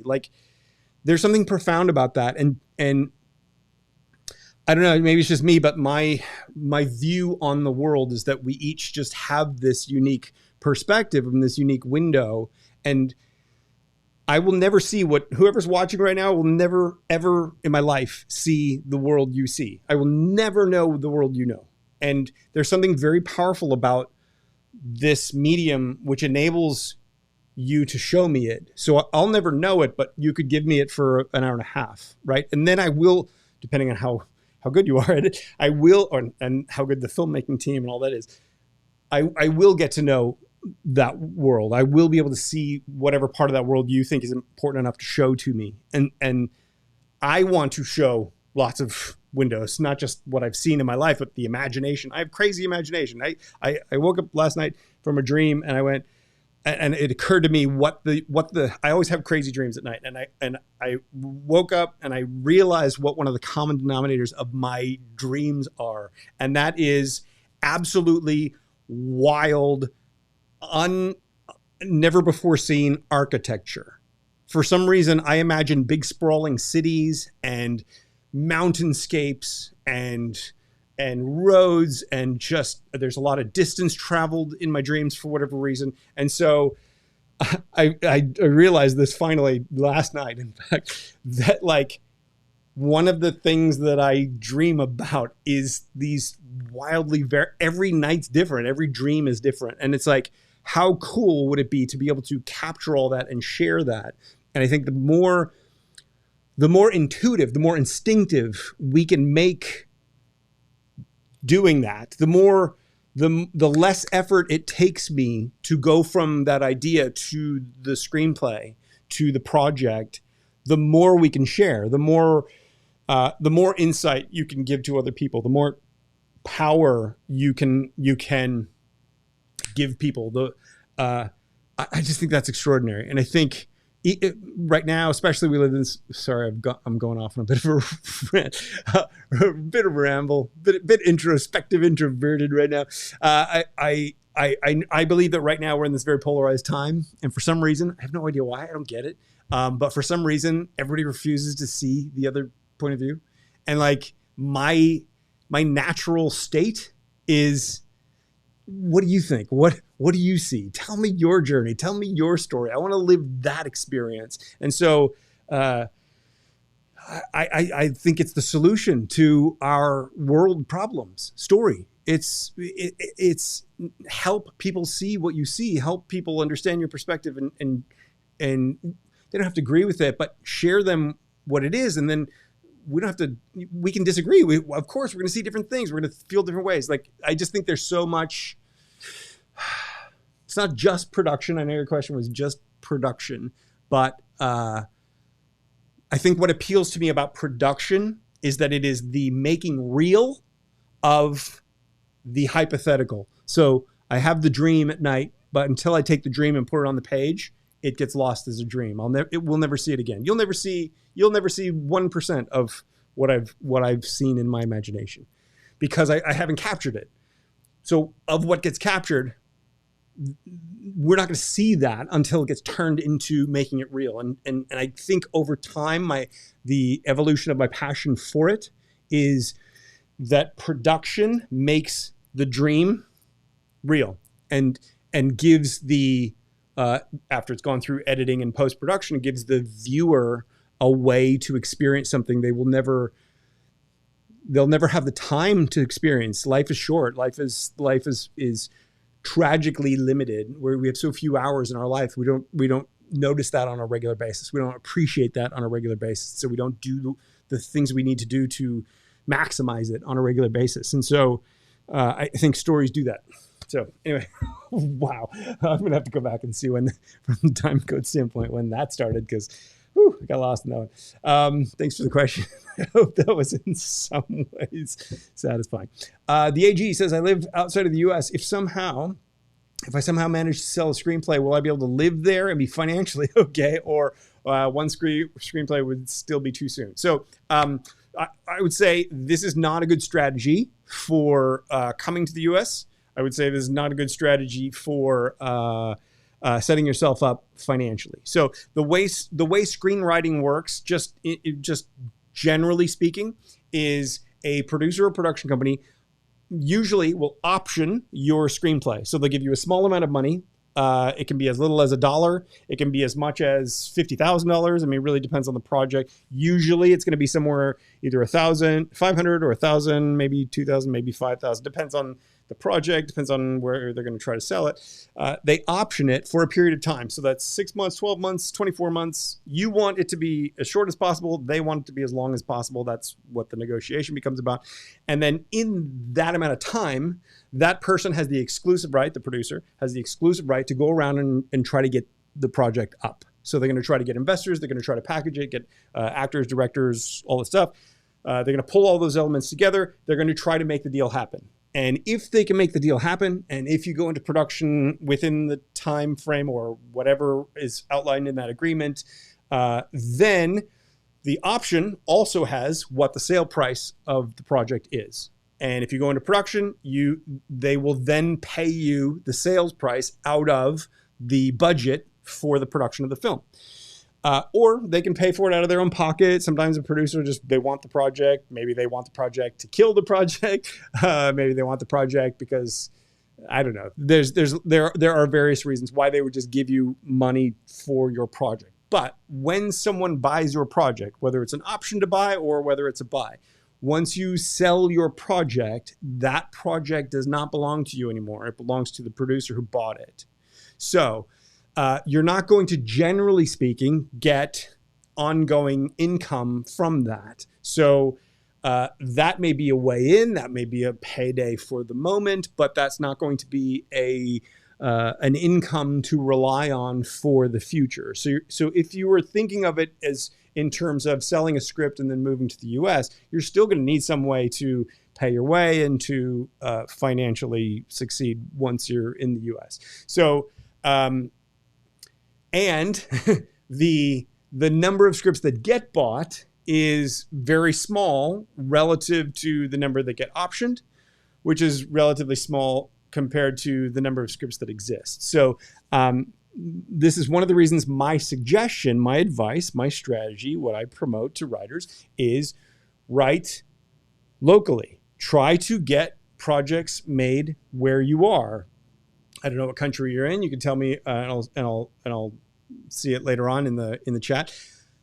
If you're in a country that makes films, but that maybe don't get a lot of international acclaim or whatever, there are still people making films. It could be little low-budget indie films. We can go out and buy cameras today. The camera that I do this on costs. You can buy a camera for $1,000 or something that shoots 4K. That you can make a cinema quality movie on that kind of a camera. Get a decent light. Get a decent, some decent colors for the background. Like you can shoot something cinematically, and we today can make cinema quality movies for very little actual money. So that means that you don't necessarily need to be in Hollywood to create a Hollywood caliber movie. You don't need to be in Hollywood to create something that would resonate with and connect with audiences all around the world. So what I'm recommending is make those movies locally, get known locally, find the filmmaking people locally who want a great writer, develop the craft. Remember,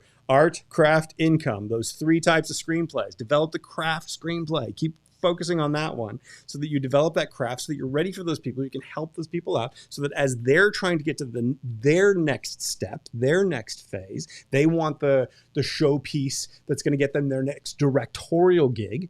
They will be looking for great writing content. Generally, a director writes because they have to, not necessarily because they want to. They'd rather pass it off. Most people would rather pass off the writing part to somebody else. Be that somebody else, and you'll be able to make that stuff. So when you get those local films made, maybe it's going to take a year, maybe it's going to take 2 years. I don't know.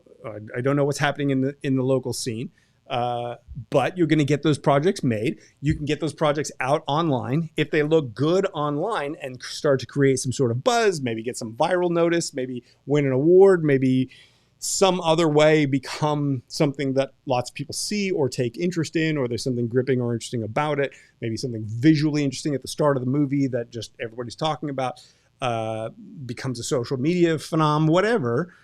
Then with that, you can go and try to break in to the producers and production companies at the mid-level or even in the Hollywood level. So everybody's sort of focused on writing for that, but there's a path in that's much more accessible. As you do that, if you come with filmography, if you come with examples of great writing and great writing that's turned into really interesting films, well, then you seem like a more viable writer. You're more likely to get writing assignments, which are probably going to pay your way more. And so I'm not saying that that's a guaranteed strategy, but what I'm saying is that that's a better strategy than imagining if you can sell a screenplay in LA and then be okay financially from it. So also depends on where you're going to live. If you're living in LA or New York, they're very expensive cities to live in. And the amount of money that you sell a screenplay for, believe it or not, does not go all that far in LA or New York. So there's ways to do it, but it's not. I would say you got to think strategically about it and understand that in LA, in New York, in LA especially, that like everyone has a screenplay, everyone's writing screenplays. There's a lot of competition in the sense that a lot of people are trying to do it. There's not a lot of competition in the sense that most of what people are writing is not production ready or viable, but that's another story for another day. So hopefully that helps. Let me know. If not, and ask again or follow up, and we'll chat about it when I get down to that part of the sorry, I just got distracted by Dimitri's thing. Hang on. Okay. One page. I still don't agree with the 1 page equals 1 minute rule. While not the best example, Luke Skywalker didn't appear until page 30 in Star Wars, but appears 15 minutes in the movie. Okay. Okay. Well, 1 page is 1 minute. It's not, this is not a thing to agree or disagree with. That's the format. So if you think that Luke Skywalker should, so first of all, in the script is written differently to how the movie ended up. There's a whole lot more stuff happening on Tatooine at the beginning, and it's a different movie in the original screenplay. So it got edited to that, which is no reflection on the screenplay itself. That also said, Star Wars was written in the 70s, and things are a little bit different today. You would not be able to write a screenplay the way it was written in the 70s and have it get through today. Now, at the end of the day, there are no rules exactly. Like you can break rules, absolutely. The reason people suggest not to break the rules is because it's going to be harder to get noticed if you're breaking rules. Readers are always looking for a reason to reject your script, to say no to your project. Because it's way easier to say no than to say, we should think about making this.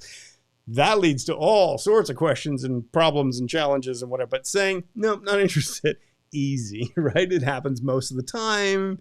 It's just part of the day. So what we really want to try to do is we want to try to ensure that we're not, if you're trying to write for Hollywood or if you're trying to write for that sort of conventional production avenue, you want to make sure that you're not offending those readers' sensibilities and you're understanding what they're seeing and how their brain thinks. I've talked about this in previous episodes. I know you've been here for previous episodes. I know you're probably writing other scripts in the chat box in the previous episodes. Sorry, just giving you a hard time, Dimitri. I have said before, and I'll say again, when you read enough scripts, I have read about 7,000 screenplays in my life. When you read enough scripts, you start to see patterns. You start to see movies if the screenplay is written correctly. You're seeing the movie as you're reading the script. As soon as something comes along that is not script formatted properly, or something's out of the ordinary, or it's really chunky text where it's hard to read, you got to sit and figure it out, you're taken right out of it, and you see a screenwriter writing words on a page. When a screenplay is written effectively, you're watching a movie in your imagination, and you as the writer want to be writing the movie in their imagination. You do not want them to see your writing. You do not want them to see the words on the page. So it's like, we'll talk more about it. I'm going to read your pages here shortly. So we'll get into some of that kind of stuff. But I know you said continued. That falls in line with Sid Field's inciting incident rule. No, that's not the same thing. You're talking about two different things there. I understand what you're saying and why you're saying it, but the 1 page is 1 minute is a whole different concept to when to introduce a character into your story. So in a screenplay, there's no rules. You don't have to introduce your character on page 15. You can introduce your central character on page 30. That's perfectly fine.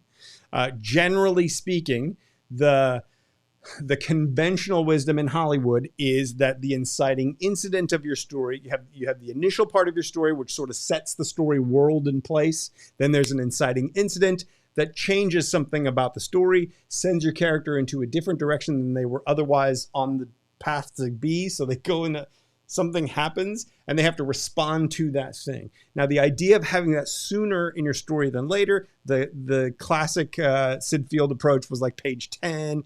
I've seen it at page 12. I've seen it at page 3. Like at the end of the day, your inciting incident can happen off screen. Your inciting incident could happen before your movie starts. Your inciting incident could happen in page 50. At the end of the day, inciting incident means nothing. It's a story dynamic. You can have a story where the dynamics do not fall on certain pages, right? The thing that sets your story in motion, maybe it's better to have a full half hour of setup so we really understand this world, or really empathizing with and immersing into this character's story world. And by nature of the fact that we're right there in them with their day-to-day life, when that inciting incident happens on page 50, wow, well then now, geez, this is spinning us in a whole new direction, but we have all this meaning and this care for this.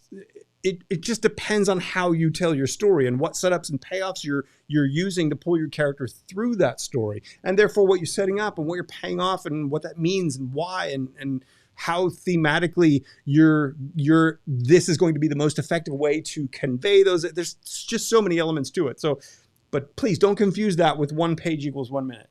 1 page formatted correctly and written correctly in that formatting is roughly equivalent to 1 minute of screen time, because it takes us about 1 minute to read that page. So 30 pages should take us about 30 minutes to read, 30 minutes to watch that movie. We'll get a sense of the pace of that movie. So that's the reason for one page equals minute. So sorry.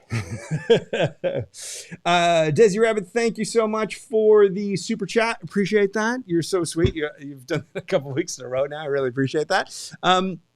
How are you doing? I see another text from you a little bit below saying, "Bleh, work. I have to go, but don't want to. This is fascinating." That's cool. Here, let me pop that one up. Sorry, you have to go work. You can always watch this later. I know it's not the same as watching it live, but hopefully the ideas and stuff are still, just put it on and just pretend like it's live and go. I can't text for some reason, but I'm still watching it live. So anyway, thank you so much for that super chat. That's really appreciated. I really, really appreciate that. What was that? Okay, so let's see.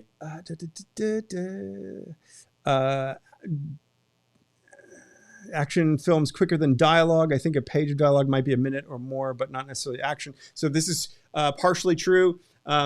Following on with what you said previously, yes, just a pure dialogue page is going to read much faster than a pure action page. That's true. But overall, generally speaking, and in general, even with those action and dialogue pages, we're going to want to break it up a little bit so that we can give that pacing as near as possible. I will tell you, from having read as many screenplays as I have, when a script is formatted in such a way that it takes me generally a minute to read a page, whether it's action or whether it's dialogue, I'm going to get a better sense of the pace of the movie. And by getting a better sense of the pace of the movie, I'm going to have a better understanding of the movie.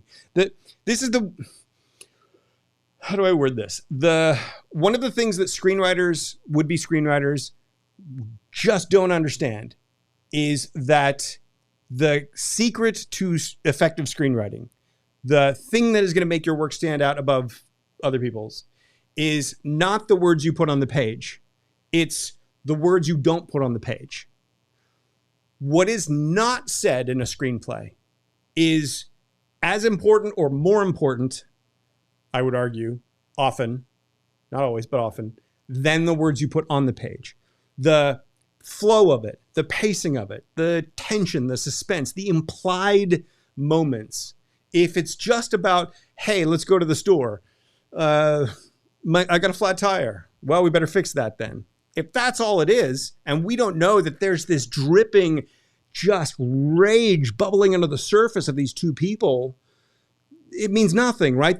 It's the thing that's not spoken that's going to be more powerful. So how are you going to include that in there, right? You're not going to say he's angry. Look at the rage spitting as he's saying the words. Like, no, don't. Like, you're going to want to evoke things rather than just say things, and that is partly how you're going to adjust your action lines or your dialogue lines to make them more to hit that 1 page equals 1 minute rule of thumb. Now, again, there are no rules, so it's not a rule. The inciting incident rule is not a rule. The 1 page, 1 minute is not a rule. These are rules of thumb. These are conventions. These are symptoms, elements, not symptoms. They are, they're the elements, the details, the nuances that make it work or don't work. So hopefully that makes sense. Okay, so let's keep going. Because I want to get to your page. Victoria says, I appreciate the time you spent on Fast Screenplay. I'm surprised you haven't found a suitable script to shoot. So for me, it's not about finding a suitable script to shoot. Suitable script to shoot. What I'm trying to build is an independent film studio. So what I'm trying to do is get writers to complete the system. So it's not just about the script that they're writing in the system. It's about the skills they're developing and the process they will be able to use intuitively upon completion of that system. So if they have those skills and they are able to use those skills intuitively, which is what the system is designed to do, then we go into a writer's room where there are ultimately going to be eight to 10 writers in that room. Each one is going to write a project to our then specific production parameters. So genre or budget or resources that we have available to us, that kind of thing. We're going to sort of highlight those things and say, right, so now you have these skills, now you have this process, let's write projects. And then we're going to pick one of those projects and go out and produce it. Or maybe up to all 10 of those projects if we have enough resources and if they're all viable enough and whatever. And then from that, we build the indie film studio out of that. So it's not about this is the big problem that writers have. And one of the reasons writers don't complete Fast Screenplay enough is that they're so fixated, going back to that initial idea, the art screenplay, I don't know if you were here at the beginning. If not, watch the beginning of this later. The art screenplay, the craft screenplay, the budget, the income screenplay. They're either focused on the art or the income screenplay, and they're not focused on the craft screenplay. If they did, they would go through fast and they would succeed and they would develop these skills and they would develop this process and we would be able to put them in the writer's room and we could actually build and develop these projects. So that to me is that's the frustrating thing to me. That's what's surprising to me but as I indicated at the beginning of this episode, that I think is the idea, that's the insight that I had, the epiphany that I had today, then I think I've realized why most people don't follow through with this stuff is because they're driven by that art, that passion, that screenplay they want to write that's burning inside them that they've got to get out of them. Or they're writing because they want to make $1 million or succeed or have a career or some income-driven reason to pursue screenwriting. And they're not focused on the one that is the foundation of all that, which is the craft screenplay, because Fast Screenplay builds your craft as you write and ultimately sell or connect with a producer on your screenplay. So anyway, that's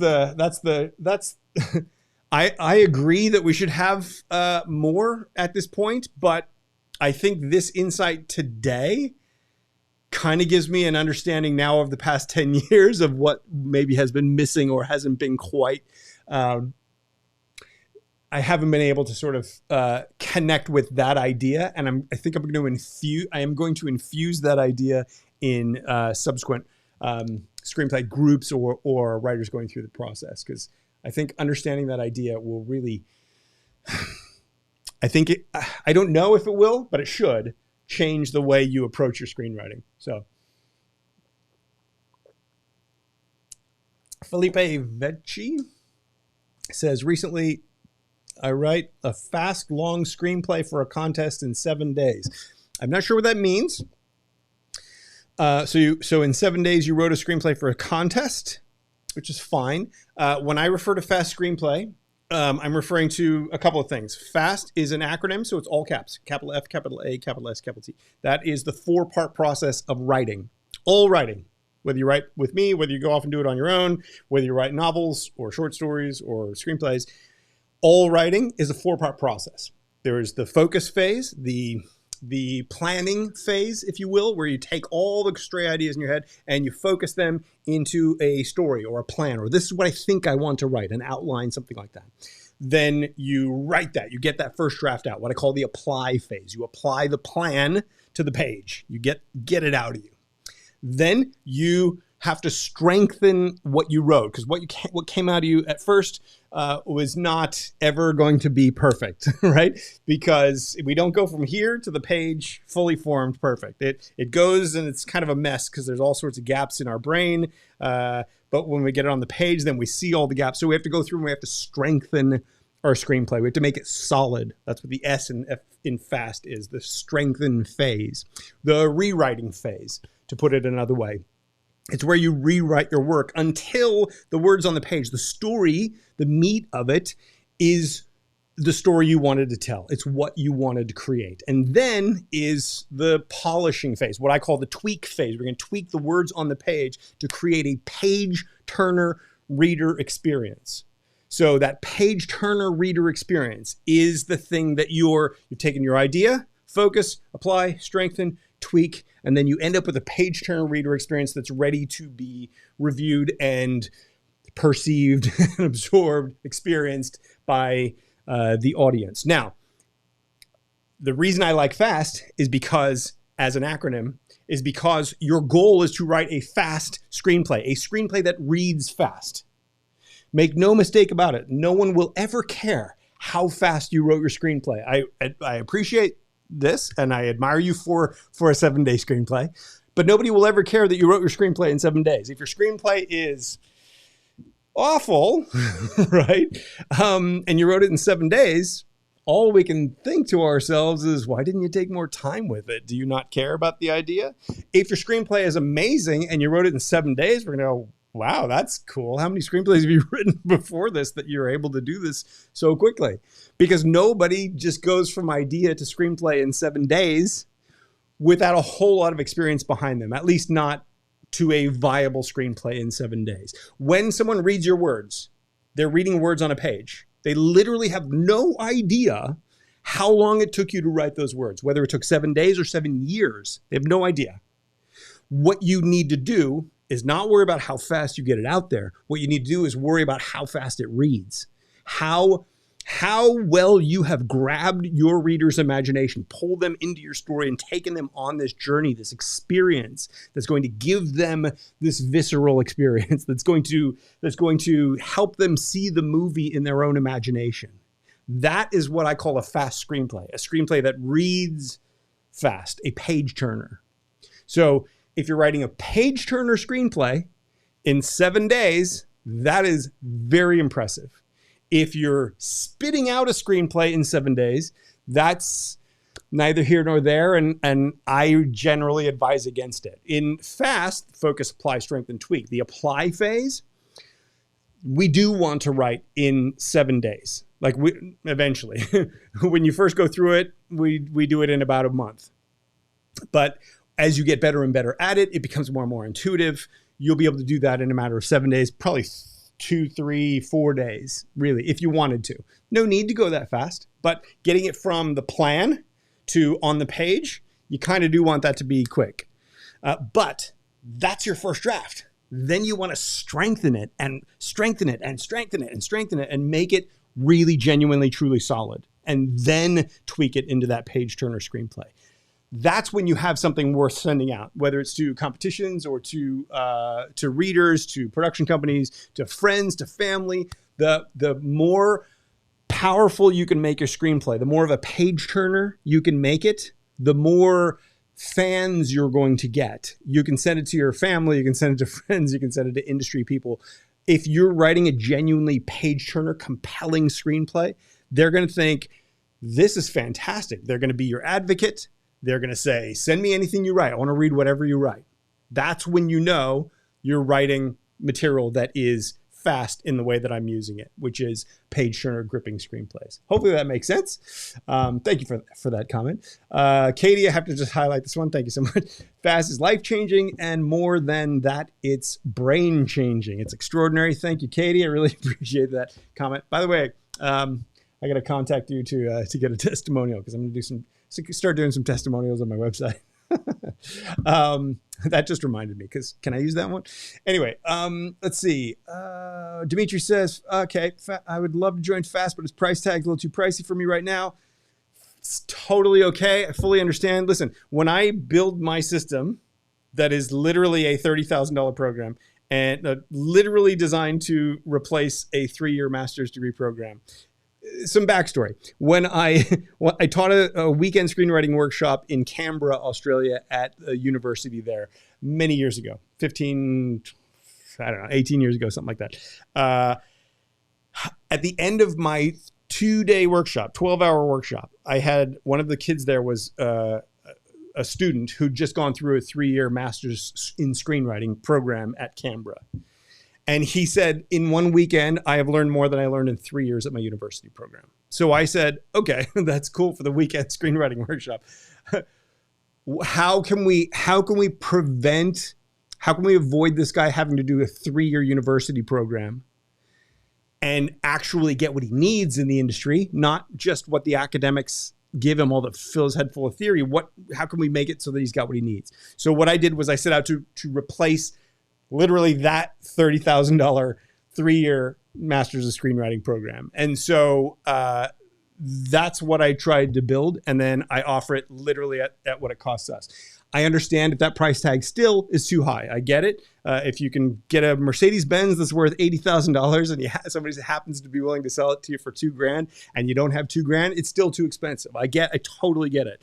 But yeah, anyway, so, all right. So fair enough. So I got the other things that are coming up that we're going to be able to, some additional help that we've got for you in addition to all that.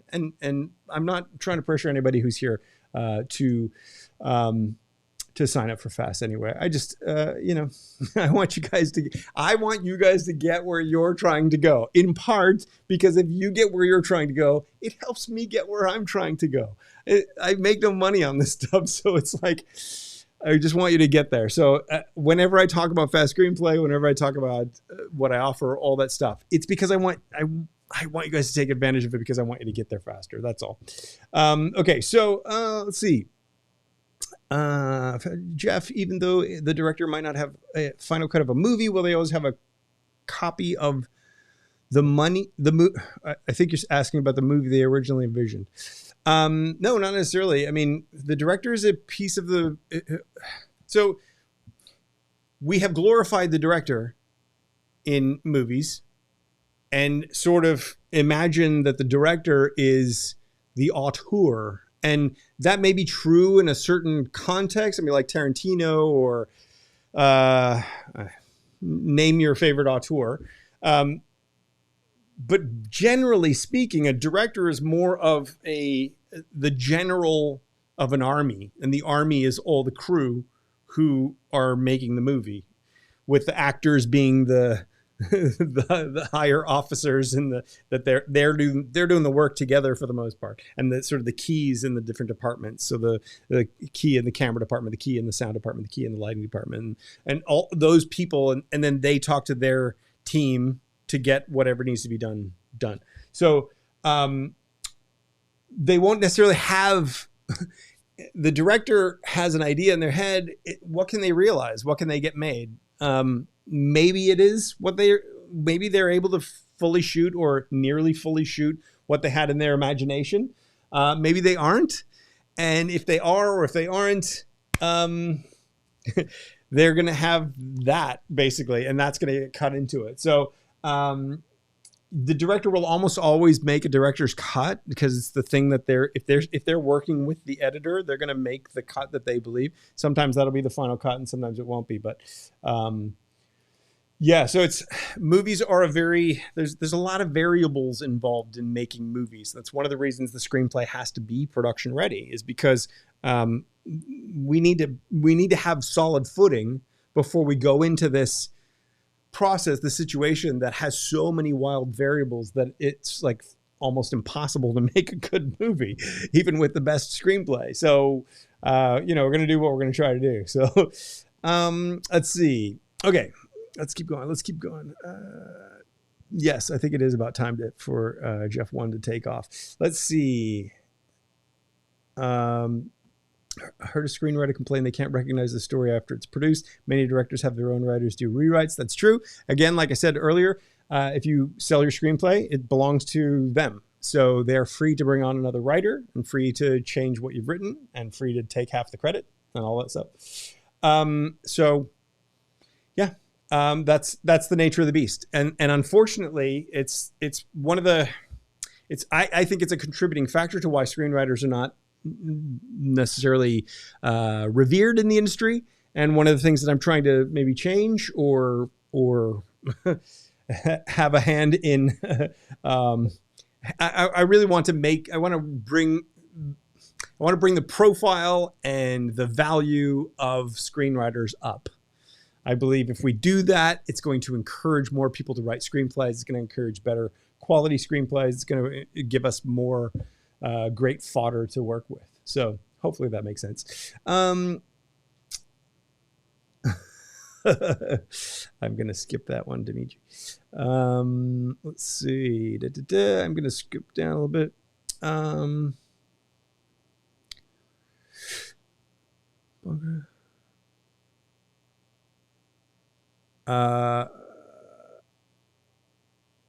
going to skip a couple of questions here that I don't quite understand.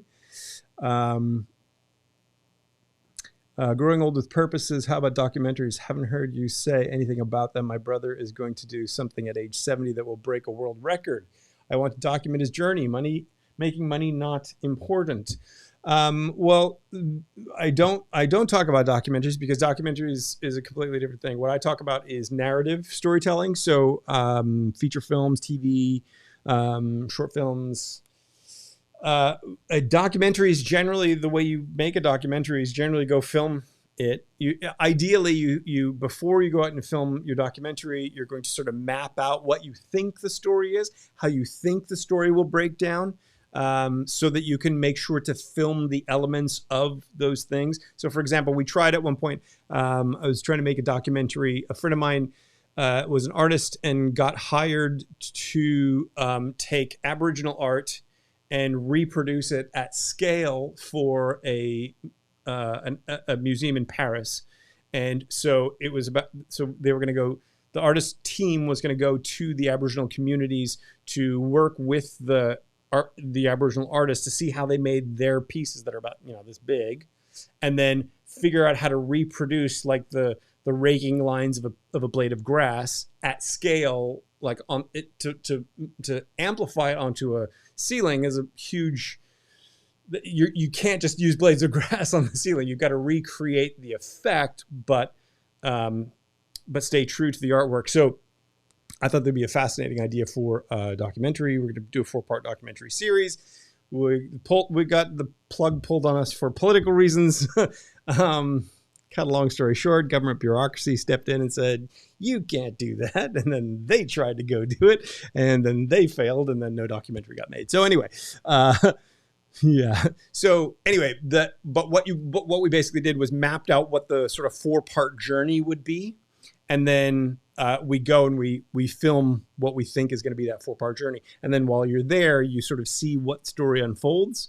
You film everything, or film a lot of different things. And so if there's a potentially little drama or some little side story comes up, or maybe the whole tenor of the thing changes, somebody gets sick or some new character gets introduced or something, and that becomes more what the story is about. And then you sort of change your outline as you go. But the way with documentaries is you're going to be very much making, you're very much creating a story after the event has happened. You go into it kind of knowing what you think you want it to be so that you don't miss key things. But then as you're there, you try to catch all the key things and then turn that into a story after the fact. So it's really not a screenwriting thing. So that's kind of why we don't talk about it too much here. I think it's a fantastic thing. You should definitely do it. I absolutely love it. And in another life, I would spend all my time doing documentaries because that's a lovely world. And I again, as someone who loves all different kinds of stories and different people's windows on the world, I just think there's so much. It's so rich. The world is so rich and interesting and fascinating. And I just wish there was more time to do it all. Let's see. Part 2 to the last post. Biggest priority is to do a good job on my brother's documentary, but making money would be nice. It's not a priority. So anyway, hopefully that helps. Anyway, that's just to get you started. There's other sites and stuff that are focused on documentary. So by all means, Tobias, thank you so much for the super chat. I really appreciate that. Arrived late, need a flashback, but thanks for your time as always. Thank you so much for the super chat. Super appreciated. In fact, why don't we use that opportunity to go ahead and Dimitri and Tobias, let's talk about your project. How's that? So as a little bit of backstory for people who are just joining us, we've been doing this thing now this is episode 9, so 9 weeks in a row here. We've been talking for 3 hours, and a couple of people here, a handful of our regulars, Tobias and Dimitri included, have been enjoying each other's company, sometimes more so than whatever it is I'm talking about on the chat. And a couple of weeks ago, maybe a month, maybe 6 weeks ago, I don't know now, they started sort of coming up with some story, I think based on, I can't even remember what it's based on, but so they decided to create sort of a little story, and then for fun put it together and sent it to me that I could go ahead and review on this. So why don't we go ahead and review it on this. Hang on, let me pull this over so that this looks right. There we go. This is what they wrote. Look at that. So what I'm going to do is I'm going to go through and talk about it a little bit. And I will read it, and then I will discuss it as let's see if I can make it a little larger. Here, let's do this. I'll go through and I'll read it, and we'll use it as sort of an example to discuss some of the ideas that you as a writer need to understand. Now, what I'm going to do in future episodes is we're going to go through stuff like this, and I'm going to be highlighting examples and talking about things that work, things that don't work. Is there a title page? I can't remember. No. It's called Over the Moon. This is the one-page synopsis. So let me just read it. Solar flares threaten Caroline, NASA's first moon base. Samantha, an astrophysicist new to the outpost, urges the station's commander, Lieutenant Dr. Doc Brown, to shut down the power grid to protect it, redirecting essential power to their emergency capsules. He declines, forcing her to persist until she's detained for insubordination, pending a return to Earth. The solar flares continue, however, which fry the grid. Houston is made aware of Caroline's blackout and launches Jeff 1, a Space Force shuttle, to rescue the base's crew. The loss of power cripples their resources, including water, forcing Samantha and the crew to open the airlock to retrieve it by hand. Because the doors cannot repressurize without power, many perish as a result. When Jeff 1 arrives, its debris field shatters the base's windows. Jeff 1's commander, Sydney, orders Caroline's crew to put on their spacesuits and rendezvous with Jeff 1 some miles south. Another solar flare impedes the crew's progress, however, engulfing them with immense radiation. Charlie, Samantha's supporter and friend, is among those who succumb to the effects. While she runs to his aid, Doc meets with Jeff 1, claiming he's the sole survivor. Though Sydney was ordered to inspect Caroline on foot, the threat of another solar flare forces them to survey the base in orbit. Samantha's helmet shatters as the shuttle takes off, allowing Charlie to take action to help her. He secures a helmet from a fallen crew member, replacing Samantha's with it. In orbit, Jeff 1's pilots see the two down below and alert Sydney, who orders them to land. Once landed, Charlie hands an injured Samantha over to Sydney, who lays her on a stowaway bed. As Charlie follows him to retrieve medical supplies, Doc attempts to smother Samantha to death to conceal his lie, but Charlie and Sydney return to shoot him dead. Back in Houston, Samantha is told she is to receive the Presidential Medal of Freedom Award, but she declines the offer, wanting Charlie to receive it instead.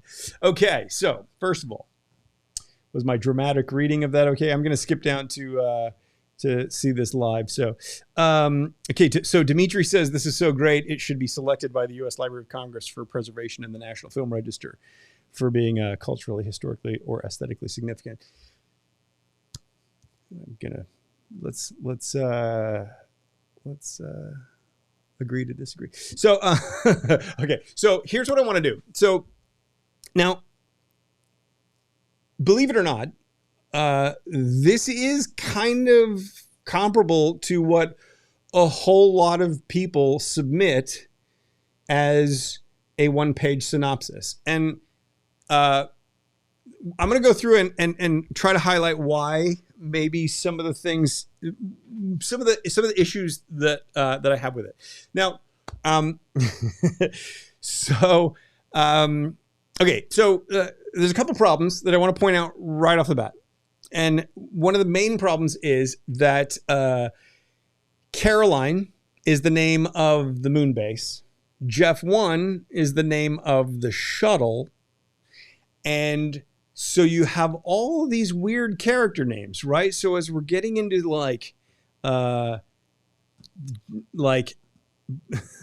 we're once landed Samantha over to Sydney, laser on the stowaway bed. So those are characters. But wait, there's Jeff 1 in here. So you had one. Jeff 1's Commander Sydney orders Caroline's crew to put on her spacesuit and rendezvous with Jeff 1 some miles south. Like a sentence like that is very confusing because I'm hearing people's names. And so I'm trying to get my head around who's who and what's what. This is a general problem overall. When you write a one-page synopsis, your goal is to encapsulate the breadth of your story in one page. Now, technically, this may be doing that, but this is revealing a thin story. Now, I know you guys have done this in good fun and whatever, but I'm going to treat it as if this was an actual submission. So what I'm seeing from this is a very confusing scene, situation, story, movie that you understand, but that you're not making me understand. So let's go through it line by line, and I'll see if I can make this a little clearer for you. So solar flares threaten Caroline, NASA's first moon base. So already we have a problem with image order. So image order is a concept that I sort of discovered along the way when I was trying to figure out how to explain why a sentence may not be written in a way that flows versus a sentence that just is almost effortless in the way that it flows. Do I like the title, Over the Moon? It's a bit generic, but sure. No, it's a bit generic. Okay, but back to this. So solar flares threaten Caroline, NASA's first moon base. So first of all, I want you to think about the image. I want you to go through word by word and imagine what someone is imagining in their brain when they're reading your word, when they're reading your sentence. So solar flares. Okay, I'm picturing a solar flare. Threaten Caroline. Immediately, I see a woman, right? I see a person. I see a human being. And then you say NASA's first moon base. So NASA's first moon base is like 4 concepts, right? There's NASA, there's the moon base, there's the first moon base, and then there's Caroline, NASA's first moon base, right? So there's all these ideas you're trying to cram into 5 words. Fair enough, there's limited real estate, but my brain is processing things. So you're not thinking about how my brain is processing the information that you're presenting me. So you're saying solar flares threaten Caroline. I see a woman, and then I see NASA's, and I'm thinking NASA's commander extraordinaire, NASA's first what? Moon? NASA's first moon base? What? Okay, now at the end of the sentence, I have to go back and figure out that, oh, Carolyn is the name of the base. Now, yes, it's true that this will not take me very long to figure out, but in the flow of reading your words on the page, those ideas are jumbled. So, and those ideas are too many, and those ideas are competing. So already you're causing my brain to have to do backflips just to figure out what the sentence is, right? So solar flares threaten Caroline, NASA's first moon base. Should probably be solar flares threaten the moon base. That's it. That's all we need. We don't need to know that it's Carolyn. But there's no need in here anywhere other than maybe you're doing a call out for someone who was in the group or something like that, just like Jeff one will be shortly here. We don't need to know the name of the moon base. There is literally no need through this whole thing because that's a detail that is irrelevant to the story itself. Does that make sense? Solar flares threaten the first moon base. That's it. That's all we need. Arguably first, okay? So Samantha, an astrophysicist new to the outpost, urges the station's commander, Lieutenant Dr. Doc Brown, to shut down the power grid to protect it, redirecting essential power to their emergency capsules. This is known as a run-on sentence. There are a lot of different ideas that you're trying to cram together in a single sentence. Here's the problem. So from this first paragraph, what I already know is this writer doesn't fully understand how to write a synopsis because they're not telling me a story. They're giving me details and information. One of the things you always have to understand with your one-page synopsis is that from the beginning to the end, you have to take me on a short, powerful, poignant, emotional journey. I need to be reading a story, not just learning details, right? So how do we redo this? I don't know how to redo it necessarily off the top of my head, but Samantha, okay, whenever you say Samantha, an astrophysicist new to the comma, whenever you do the comma thing, so-and-so, break away for a piece of information, come back to the urges the station commander, right? Samantha urges the station commander. That piece of action is already getting lost in your description of the person. Does that make sense? Now, you're going to describe who they're talking to as well. Lieutenant Dr. Doc Brown. Why do I need to know it's Lieutenant? Why do I need to know it's Doctor? Why do I need to know the nickname is Doc? Why do I need to know all, right? So all that stuff is like, it's like you're peppering me with detail and data and information and what you have to understand is when someone's reading a story or watching a movie or trying to absorb a piece of written or filmed entertainment, what we're trying to do is piece together what the story is. I'm looking for details. I'm looking to figure out what do I need to know here. Only include what I need to know. Don't include what's extraneous. Now, that's not to say that every detail in here isn't necessary. That's just to say that the way it's presented, you're just peppering me with data and forcing me to stop and try to figure out what's going to be necessary or what do I need to focus on. If I just take this one paragraph, what are the key ideas I need to walk away from this with? Solar flares, threatening a moon base. An astrophysicist urges the commander to shut down power. That's it. That's all I need to know from that sentence, right? We could say more, but now that's just the technicality of it, right? Now, what I just said, solar flares, threaten a moon base, astrophysicist urges a commander to shut down power to the grid. Shut down the power grid, right? Is that dramatic? Does that pull me into the story? So one of the things that's lacking with that is, why do I care?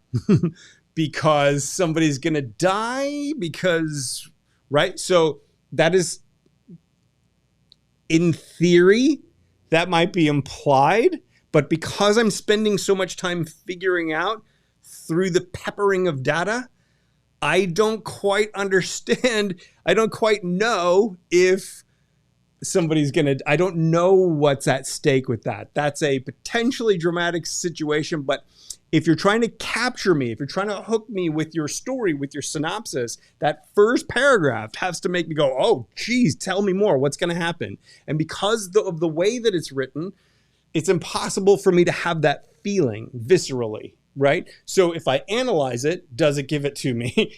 And I would still argue that it's missing some of those key elements. Does that make sense? So I'm just trying to look to see if you guys have The comma after Caroline gives the context. I 1,000% disagree. 1,000,000% disagree with Jeff. Okay, so this comma here, Dimitri says, gives context. But what you're not understanding, Dimitri, is that yes, I understand the context if I sit and figure it out, but you're not writing for me to sit and figure it out. You're writing for it to wash over me, and this does not wash over me. So anyway, he declines, forcing her to persist until she's detained for insubordination pending a return to Earth. The solar flares continue, however, which fry the grid. Houston is made aware of Carolyn's blackout and launches Jeff 1, a Space Force shuttle, to rescue the base's crew. Okay, so again, we have a lot of data and a lot of information that is not giving me a story experience. So when you say he declines is a very formal way of saying no, right? So he declines. I decline to turn off the power.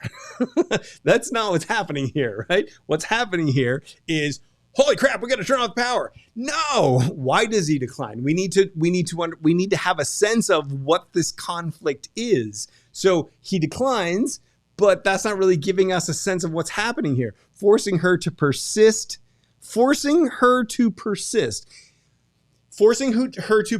again, is a very academic, very formal way of saying something. This is not storytelling. This is detail presenting. Does that make sense? So I want you guys to understand that, because this is so key to the problems that I see with screenwriters in general. So you may have something that, yes, technically I can sit here and figure out what this is and what the story is, but because you haven't hooked me or engaged me or connected me with this or pulled me into it and let it flow and wash over to me, it's never going to resonate with me. And I don't say that just as me. I'm saying this is not going to resonate with anyone for those very reasons. And it's important to understand why that is. Don't get offended or upset. Yes, commas add context. Are you being serious, Jeff? I don't know what you think I'm not being serious about. So I'm trying to use this as a learning tool. So if we're trying to just sort of talk and have a laugh, well, we can do that. But I'm a teacher, and so I can't help but give you a lesson here. So pending a return to Earth is something that just does not flow in the brain, right? So he declines, forcing her to persist until she's detained for insubordination pending a return to Earth. Again, we have image order issues where he declines, forcing her to persist until she's detained pending a return to Earth. You're sending us back. Like, we just need the forward motion of the storytelling. I'm not sure if Kayana is here, probably not, or watching later, but this is the thing that I was talking about with the writing with this writing style episode. So this is the kind of thing that we're going to be talking about when we do a deep dive into writing style. So the solar flares continue, however. If you have to say however, this is not, that it's not dramatic, because we want this to be punchy and forward motion. So, which fry the grid. So he says no. He says no and detains her for insubordination. That's all we need to know. Pending a return to Earth. What does that mean even? Like she will be detained for insubordination when she's returned to Earth, or she will be returned if she has to return to, like, pending a return to Earth is a confusing sentence. So the solar flares continue, however, which fry the grid. That's fine. Take out, however, the solar flares. A massive solar flare fries the grid. Make it active, right? Pull us into the story. Let us see the imagery. The solar flares continue, however, which fry the grid is a very like, so this happened and then this, right? Like we got our pencil. What's going on? There you go. Debbie, look at that. Sorry, I gotta pop this one in here. So Debbie has said that she's going to do a rewrite for a mere 25K. I'll do a rewrite for a mere, no, I'm not even going to bother. Houston is made aware of Carolyn's blackout and launches Jeff 1, a Space Force shuttle to rescue the base's crew. So Houston is made aware of the blackout. So Houston, so we got to find a way to make that more active. Is made aware of is a very passive way of writing that Houston learns of the blackout, right? Not made aware of. Houston discovers, hears about, something like that, right? Is made aware of. You want to take out is from most of your screenwriting, because is a passive form of whatever the verb is that goes with it.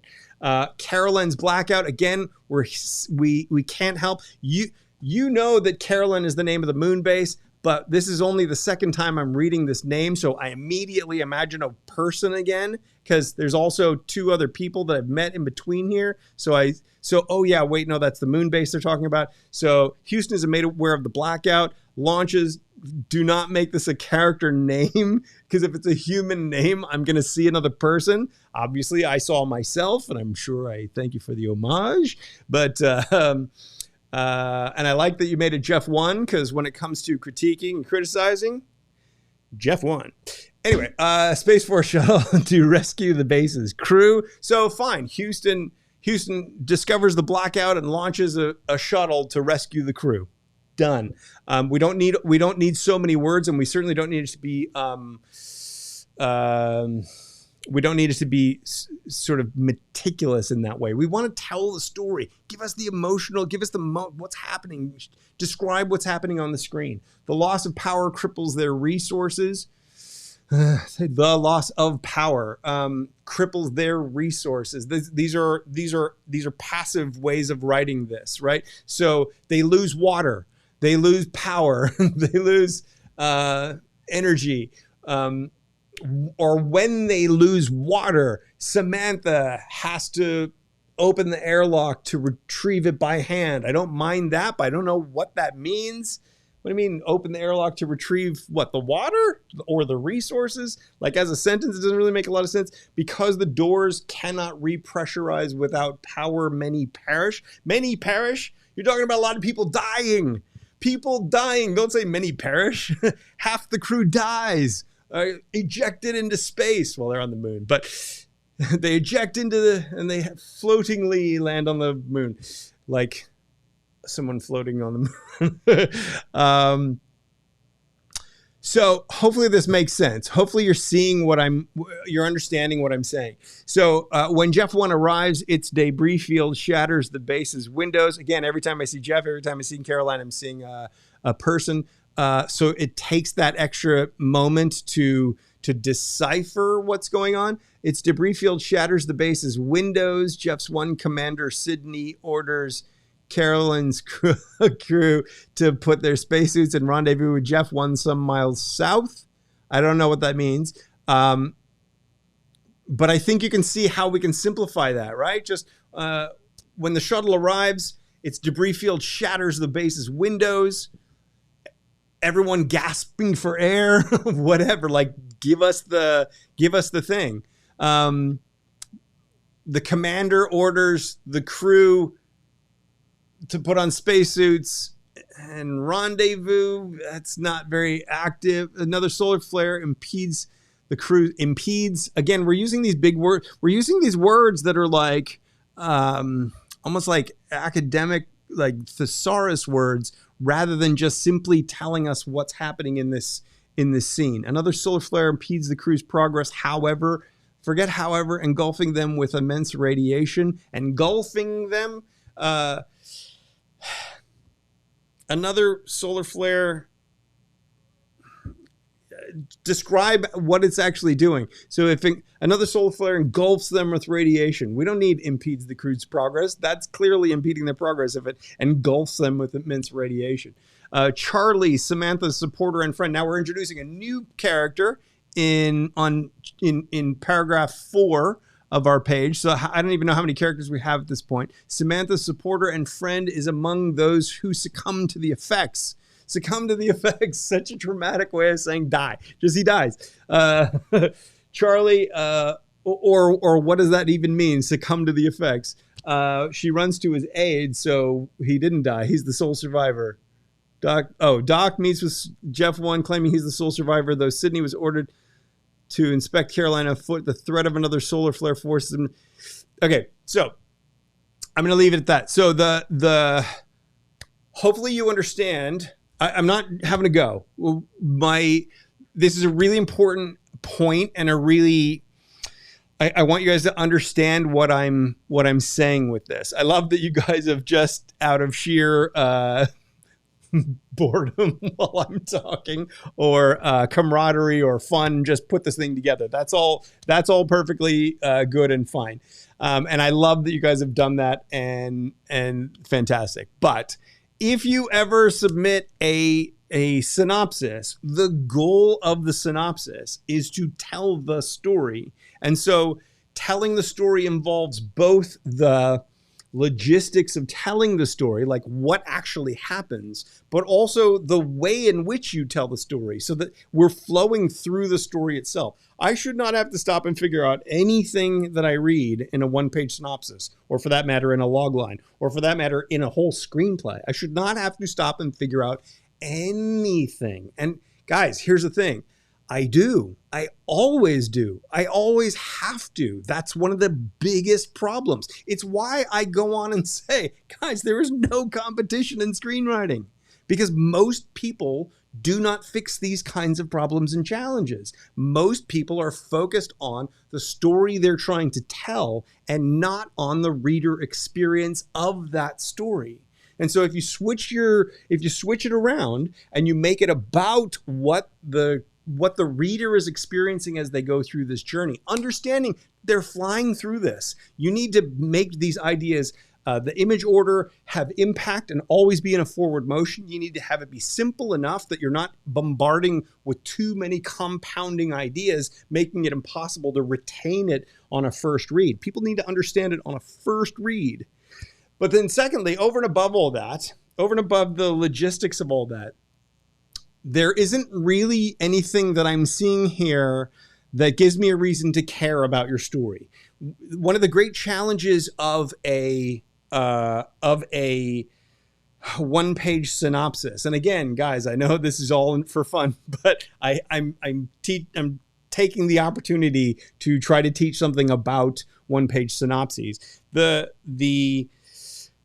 thing about the one-page synopsis is that I have to feel something when I'm done reading it. If it's just about the logistics of what happened, most writers make the mistake of trying to cram their whole story, all the details of a story. And I get that you guys have just fleshed this out from the 3-page treatment, which suffered a lot of the same issues and problems, by the way. You try to condense that down into the one page. Most writers are taking a 100-page screenplay and trying to condense it all into this one page. It's not about condensing the whole thing into one page. It's about giving me the essence of the story so that I feel the story, and so that it makes a promise of where you're going to take it within your screenplay. That is what's going to make the one-page synopsis resonate. So I thank you for sending it. I thank you for letting me be a little harsh and brutal to it. Perhaps seemingly unnecessary, but hopefully we're still friends after all that. Let me go back and read through what some of you guys have said. Jeff should rewrite it and use it as an example for us screenwriters. Oh, it just will take time, guys. I don't have the time. What do you guys, you know me. I don't have the time for this. Let's see. Let me just read. Maybe Caroline could be a woman and a moon base. Jeff, are you recreating the English grammar? I don't know what you're talking about. What if there's an emergency on the moon? If this is science-based, that you need to know how this would be handled first, then build the story around that, is what Debbie says. I agree with that. Let's see. Jeff says, readability. Are you being serious? No, that's the moon. Let's see. It's a mystery sci-fi thriller. Okay, so you guys are having fun. That's good. I'm glad you guys are having fun. I can't help myself. I always take the opportunity to to try to use it as a teaching moment or a teaching experience. So hopefully that's not now watch, nobody's ever going to send me anything for review again. Okay, so let's see. What if you start with a disaster? Debbie says, what if you start with a disaster? That might be interesting and show how the survivors survive until they get rescued. Die Hard on the Moon. Okay. Let's see. Okay, so I'm going to jump back up to some of the questions that we had a little bit earlier. So hopefully that makes sense. Anyway, guys, look, it's not... The challenge of screenwriting is that there are so many different things that need to be addressed and done well in order for it to have the effect that you want it to have. This is not, it's not as easy as it seems, and it's not, and just because we put the words on the page doesn't mean that it conveys what we think or what we want it to convey. You know how I talk about how it may be saying one thing, but it may be unspokenly saying something else? That's kind of what I'm talking about with this. And I know that you guys did this just for fun, and I don't mean to diminish that or to take it too seriously, but this is the kind of synopsis, believe it or not, that I get in a lot, or that I used to. We don't take submissions anymore, but when I was getting submissions in, I would get this kind of thing a lot, where it's hammering story points and story ideas at me rather than taking me on a story journey. And so the reality is that what it conveys to the producer or the reader or the person who's considering what you've written, the reality is that it says that this writer is probably not going to be able to tell a screenplay in a way that is viable.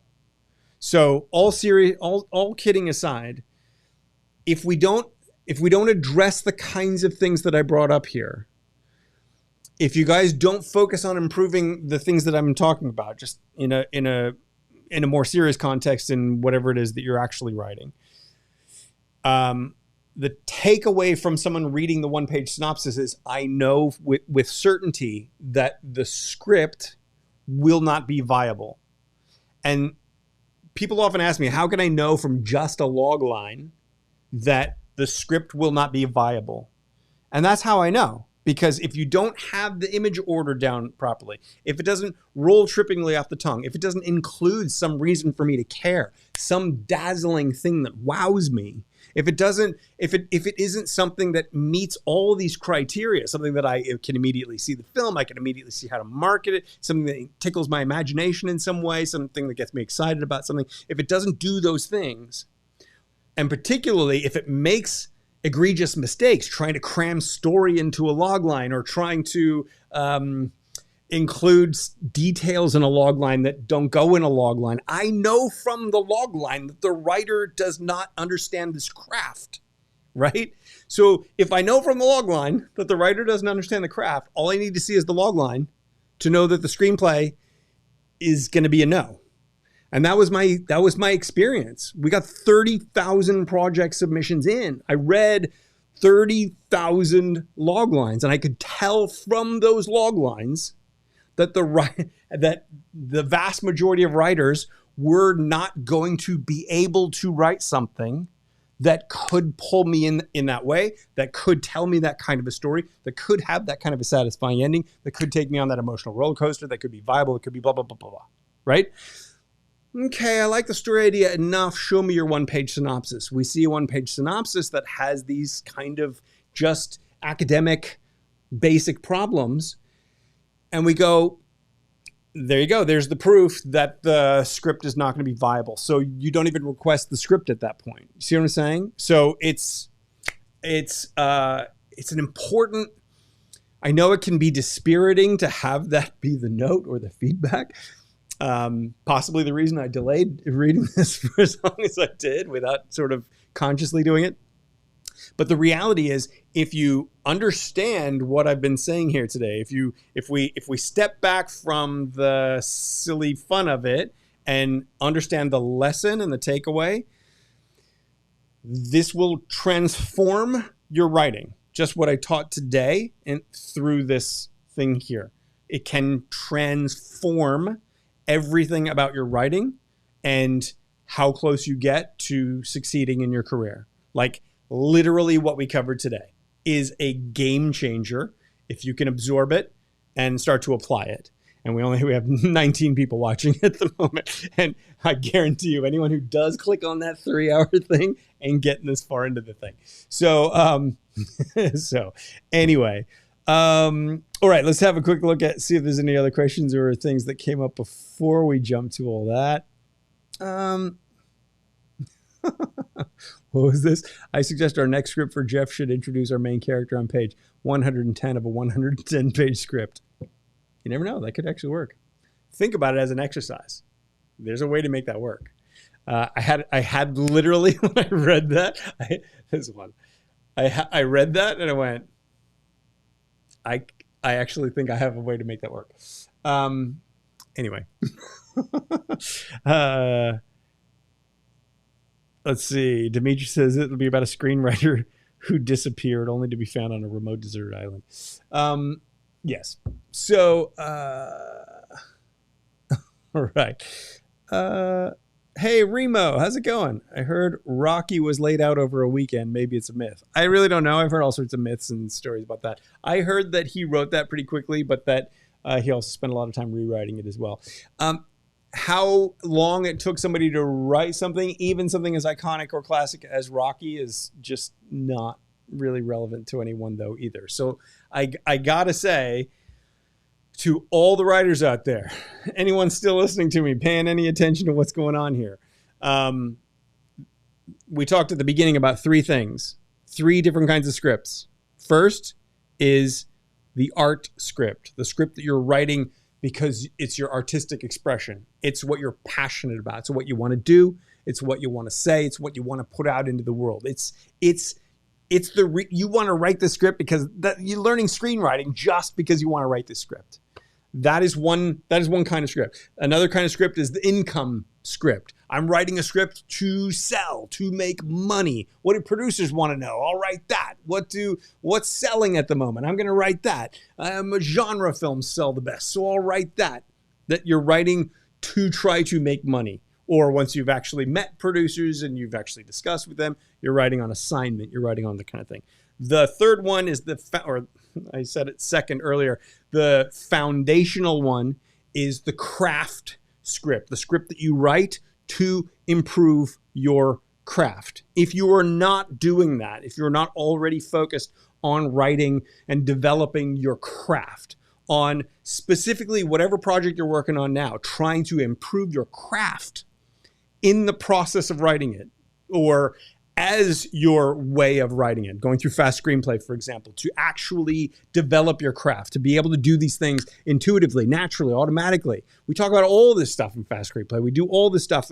You would tweak all this. You'd completely, assuming this was the story you wanted to tell, which I would argue this could go through the strengthen phase a couple times, but that story, assuming it's what you want it to be, it's the tweak phase where we go through and we change these words and make these words fly so it trips off the tongue like a page turner. That would be focusing on your craft. If you're doing something for fun, it's probably a combination of all these things. It's probably an art. This would be an art. I think you guys are going to be like, this is an art script?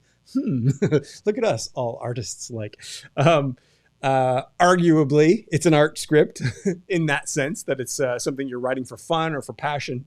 But if you can also focus on trying to improve your craft when you do those fun projects, you're going to get further faster. Remember, there's a limited number of time to learn this stuff. There's a limited number of life to experience. There's a limited number of hours in each day, weeks, days in each week, weeks in each year. We don't know when our time is up. We got a limited time here to learn this stuff and to do this stuff well. And so ideally, let's squeeze the time. I know it came up previously earlier, the fast is cost too much or whatever, or you don't have the funds or whatever. But if you think about the amount of time you will save and the amount of years you will save by learning this process, I would argue it's dirt cheap. So anyway, Okay, so, but anyway, the point is that as you go through that, you're focusing on your craft script. And by focusing on your craft script, you're learning the mechanics of the process. You're learning the skills you need to develop along the way. You're immersing into those skills, doing action steps that exercise those skills, and thereby having the physical, visceral experience of the entire process. That is going to be the thing that you will then be able to make intuitive, and you'll then be able to apply to new and future projects. So, Felipe responded with, I write around 7 script for short stories and 1 for a long story before. Thanks for clarification. Was cool. Okay, so cool, good stuff. Let's see. 164 pages. Who was talking about 164 pages? Oh, finished a 164-page draft in 2017. Okay. Let's see. Big budget. Oh, okay. Here you go. Victoria says, are you encouraging us to write a low-budget script to make a sale? So, yes and no. The strategy that I recommend to writers is, if you want to write for Hollywood, if you want to write television or films for the studios or for that sort of world, right? You are going to be competing with writers who have years of experience, maybe a lot of credits. They probably have relationships with those producers and directors and production companies and studios. All of these people have great ideas. All these people have skills. They know how to do this stuff. They can do it well. They've done it before. They know how the system works. They're all that, right? As a new writer, and I'm assuming you're a new writer because that's primarily who I'm talking to here, not necessarily the brand new writer, but maybe the intermediate level writer, somebody who's been struggling for years and can't quite crack that nut. And so in order to crack that nut, in order to break through, get the nutcracker, open goes the walnut, and in you get, right? Yes, we broke through. We got them to notice us. In order to make that happen, most writers think all I have to do is write a script and send it there, and that can happen. And that cannot happen for a wide variety of reasons, not least of which is that those companies will never look at your script. No agent is going to look at your script if you don't have any connections or experience or way in. They're not even going to look at it to see if it's something that would be viable for them. There are too many people already. There's too many scripts for them to read each weekend, usually from writers that agents already represent or production companies are already considering from the agents that they have good relationships with who are trying to get them to read these scripts. That ecosystem is already so busy and chaotic. For you to try to get your script in there, it's not going to happen. So how do we break through that obstacle? How do we get in there? Well, we get in there, I argue, by showing them that you have the goods already. You get in by having them come to you. So how do you get them to come to you? Well, you write a project, you write a screenplay, you write a indie film that gets made, gets some sort of buzz, gets some sort of notice. And then when you're trying to break through with your project, with the project that's for them, that they would like, that they would make at that budget level, you have something to show. I make this kind of a story. They can go watch 5 minutes of a movie clip on YouTube and go, wow, this is a great opening. These are great visuals. This is a great story. What's this all about? How did this do? Wow, won a screenwriting award, or won best film at such and such film festival, or whatever. Or even better, somebody at such and such film festival goes, hey, Mr. Agent, hey, Mr. Producer, hey, Mr. Actor, hey, Mr. Studio Head, you got to see this little indie film. Oh, this little indie film was written by Victoria. Well, what else has Victoria got? Let's bring her in for a meeting. And then you get in the door. So it's the idea of what I said at the beginning of the show, sort of that business approach of the lost leader, that business approach of working for free or for cheap as a way to develop your skills and build your portfolio and your resume to be able to take that to your ideal job and get hired there. It's a similar sort of situation. So no, as far as writing the low budget project, you're not going to get rich off of that. Maybe you'll get some nominal dollar amount. Maybe you'll be able to get a percentage of the thing. And then if by some fluke the film happens to take off and make some money, then you'll get some money out of it. But you're not doing it for that reason. It's not your income script. It's your craft script, right? Maybe there's another script in there, your business strategy script. I would put that in craft script at the moment, though. And so what I'm encouraging writers to do, the strategy that I recommend, is for you to write locally, for you to write lower budget initially, to find the emerging filmmakers that are around the level that you're at or are trying to themselves get high, break through, get noticed. Look at the short films they've made. Look at their director's reels. Look at the stuff that they've made online. See that. Find the stuff that is in sync with the kind of thing that you're making. Or maybe you see a short film that inspires something that this kind of filmmaker might like this kind of idea, which is totally cool. Which I think would be great. So you write something and then you pitch that person who's going to be totally accessible and say, I saw your short film. I saw your little indie feature. I saw whatever.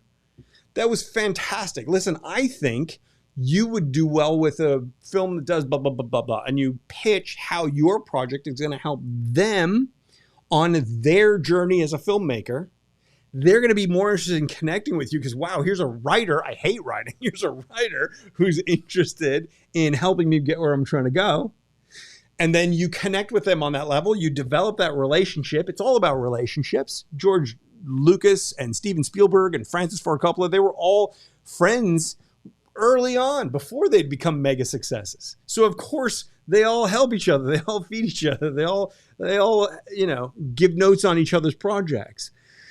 Because they came through together, right? So what level are you at right now? Who would you come through together with?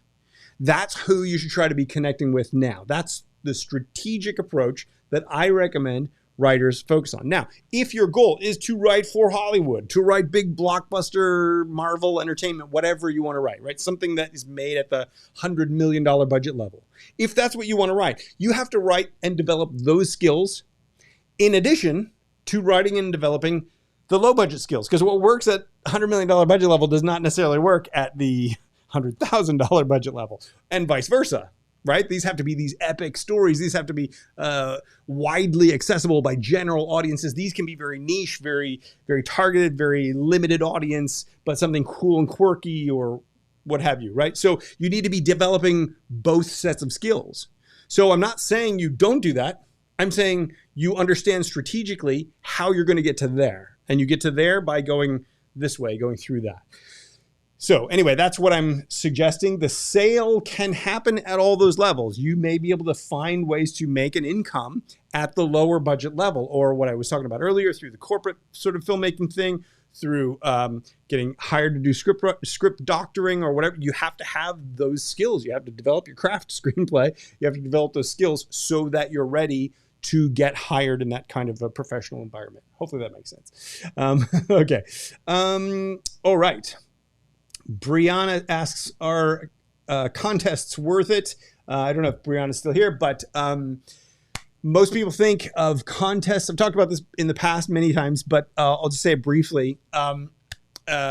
Contests are, in my opinion, part of your marketing strategy. So I don't believe in submitting to a contest because you think that the contest is somehow going to get you somewhere. I know they all promote, like, we have readers from this company and this agency and that agency. That's all great. Those people are generally not looking for people. They generally have a full slate already. But, they get them on as readers, so it gives some credibility to the contest, all well and good. The problem that I have with contests is that every contest must, by nature of a contest, pick a winner. And I have read enough scripts to know that you might have a year where literally none of the scripts is worthy of being called the best screenplay. And yet they have to pick somebody. And so how do you know that just because a script won a competition, that script is going to be a viable project, or that script is worthy of whatever accolades it won, right? In addition to the fact that it's subjective. The people who are reading and analyzing and whatever have all decided this project got the most votes, so this project wins. We might read it and go, The difference between a competition and a production company is that a competition has to choose a winner. A production company does not. A production company can just say no to everything that ever comes in if it's not to their standard, to their liking, to their style, sensibility, goals, aspirations, alignment, whatever. Right. So what is a contest or competition good for? I think they're good for getting some sort of something on your resume. So if you can win a competition or place third or fifth or semifinals or whatever in a competition, particularly a notable competition, that can help you get your work read or noticed. Possibly. It's not that helpful anymore. It used to be very helpful. It's not that helpful anymore because there are so many contests and competitions, and because they kind of mostly don't mean a whole lot, right? There are a dozen, maybe 15, 20 competitions that have some credibility or not credibility, but some cachet in some ways. The at the end of the day, it's if you can win a competition or a place or get one of those awards. I won such and such small town screenwriting competition. That may help you get a door open over here. And so you could possibly incorporate that win into your larger promise progression marketing strategy, which I've talked about elsewhere and don't really have time to go into today. The promise progression is how you hook a producer, you pull them in, you exceed your promises and go beyond their imagination at every step. If the competition is, let's say there's a competition, some producer that you're trying to connect with went to some college in some small town, and you notice that small town has a screenwriting competition, and so you win that screenwriting competition. Well, then you might be able to go, hey, I know you're from blah, blah, blah. I actually my script won the blah, blah, blah screenwriting competition, right? I'm not from there, but they loved it. So maybe you'll love it too. Maybe it's a way to get those doors open. But you'd have to use that as part of a marketing strategy rather than thinking that I'm going to win the competition, any competition, including Nickel Fellowship. You cannot think I'm going to win a screenwriting competition and then that's going to open all the doors and make all the deals and I'm going to get rich and famous from that, because that is just not the way it works. The vast majority of screenwriting competition winners do not ever go on to anything. So, which is totally okay. That's not disparaging to the competitions or even to the writers who submit to the competition. It's just the nature of the beast. So the short answer is yes and no. It really depends. Okay. Let's see. And then we got into, was this all of our, yes, this is, all right. This is all of our stuff. And then let's see. When did we finish all of that? Remo says there's an alien secret military base at the dark side of the moon. Yeah, true. Ready to invade Earth. Okay. Oh, this is the story. Oh, for a second there, Remo, I thought you were. So Remo is contributing to the story. Okay. Let's see. One page is carefully navigate. Okay. My challenge, Born to Fly, says my challenge is putting the dialogue in a realistic manner that is different from stage play. I write, then I end up re-editing without getting satisfied. How do you make dialogue feel realistic quick? So in Fast Screenplay, we have one of the things we do is we don't even talk about dialogue until well into the strengthen phase. And the reason for that is because writers, understandably, but I used to do it too, but writers put dialogue just way too high on a pedestal. And it's not about the dialogue. It's about the whole scene. One of the ways to make your dialogue feel more realistic is to have that dialogue and have the whole scene engage with the scene. So, for example, if you said, hey, and then instead of saying what, the person like does something, like tips over a table, hey, right? Like, then the dialogue is interacting with the scene. It's a lame example. I wish I had a better example on the fly. I will come up with a better example when we do dialogue, a dialogue specific deep dive episode.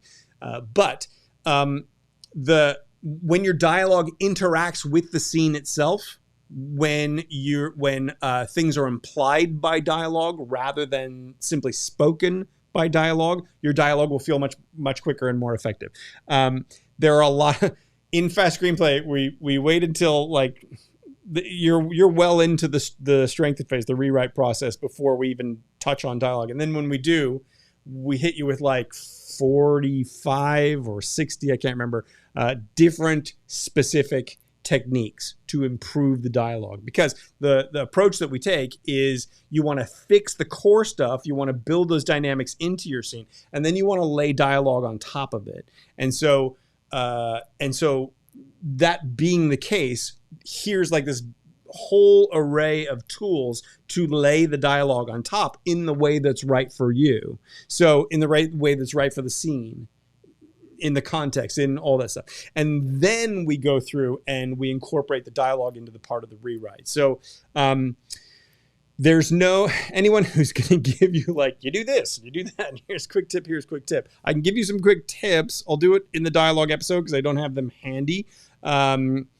But things like having clipped sentences so they don't say the whole sentence, things like using jargon or shortcuts or implying things or using subtext rather than actual dialogue. There's all these kinds of techniques that you can use. But just always remember that as a movie, we're telling a visual story. So in some ways, the less dialogue you use, the better, because it's not a dialogue-driven medium. It is a visual medium. And so that's partly, believe it or not, what's going to make the dialogue more effective. Hopefully that makes sense. Could you see a synopsis as a piece of flash fiction? Katie, could you elaborate on what you mean by that? I'm not sure what you mean by that. A piece of flash fiction. Is that a novel writing term or something? Because I'm not familiar with that one. Let me know. Jeff, I personally think we all write scripts because we have a passion for it rather than looking at dollar signs. I think it's about getting good at something. Well, that's true. But if you have a passion for it, the only way that you're ever going to see your art be made is if you develop the craft. And so you should be looking even at that artistic, passionate script project from a craft perspective.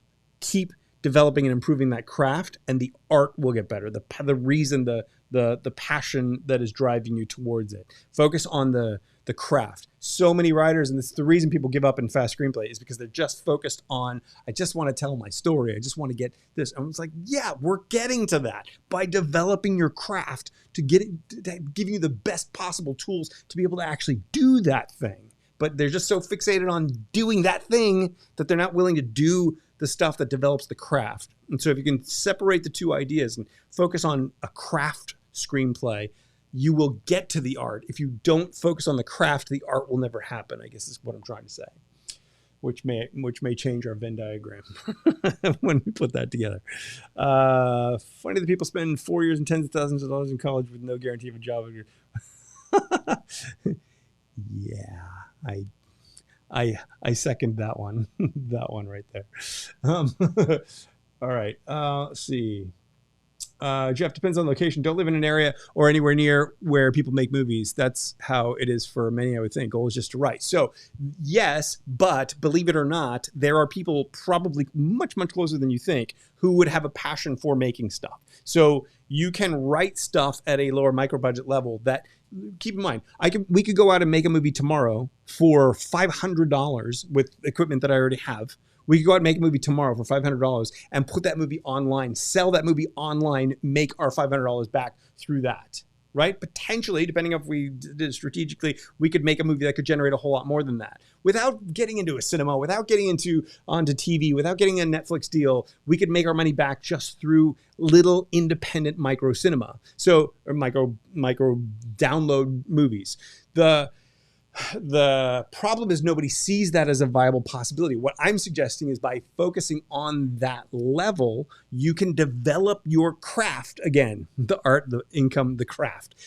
If we develop our craft through the actual action of doing those micro budget projects or low budget projects or local projects, even if it's just people who have their own gear and are trying to make short films in your own small town, I'm telling you, that is the step to get to the next step. That's the strategy that's going to get us to where we want to go. Because to knock on a studio or knock on a production company's door, sight unseen with no resume or nothing, it has to be a no, right? Just by nature of how busy they are and the odds, it has to be a no. So how do we diminish that no? How do we make it strategically towards where we get the yes? We get the yes by building up that experience level, those credentials, those skills, the resume, the filmography. We build that up. We can build that up small. And you don't have to tell me here, but tell me, maybe send me an email or something and let me know where exactly you live.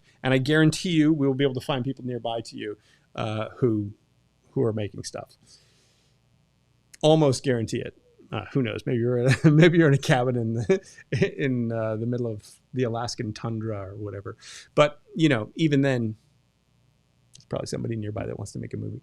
Okay, let's see. I think there's a very short story, maybe 300 to 400 words. Is can you see a synopsis as a piece of flash fiction? A very short story about 300 to 400 words. Yes, that's exactly what it is. So think of your, and by the way, your synopsis as here is a story written in prose form. So it's not written in screenplay form. It doesn't even have to be in that font if you don't want it to be. It can be in a more readable font than the.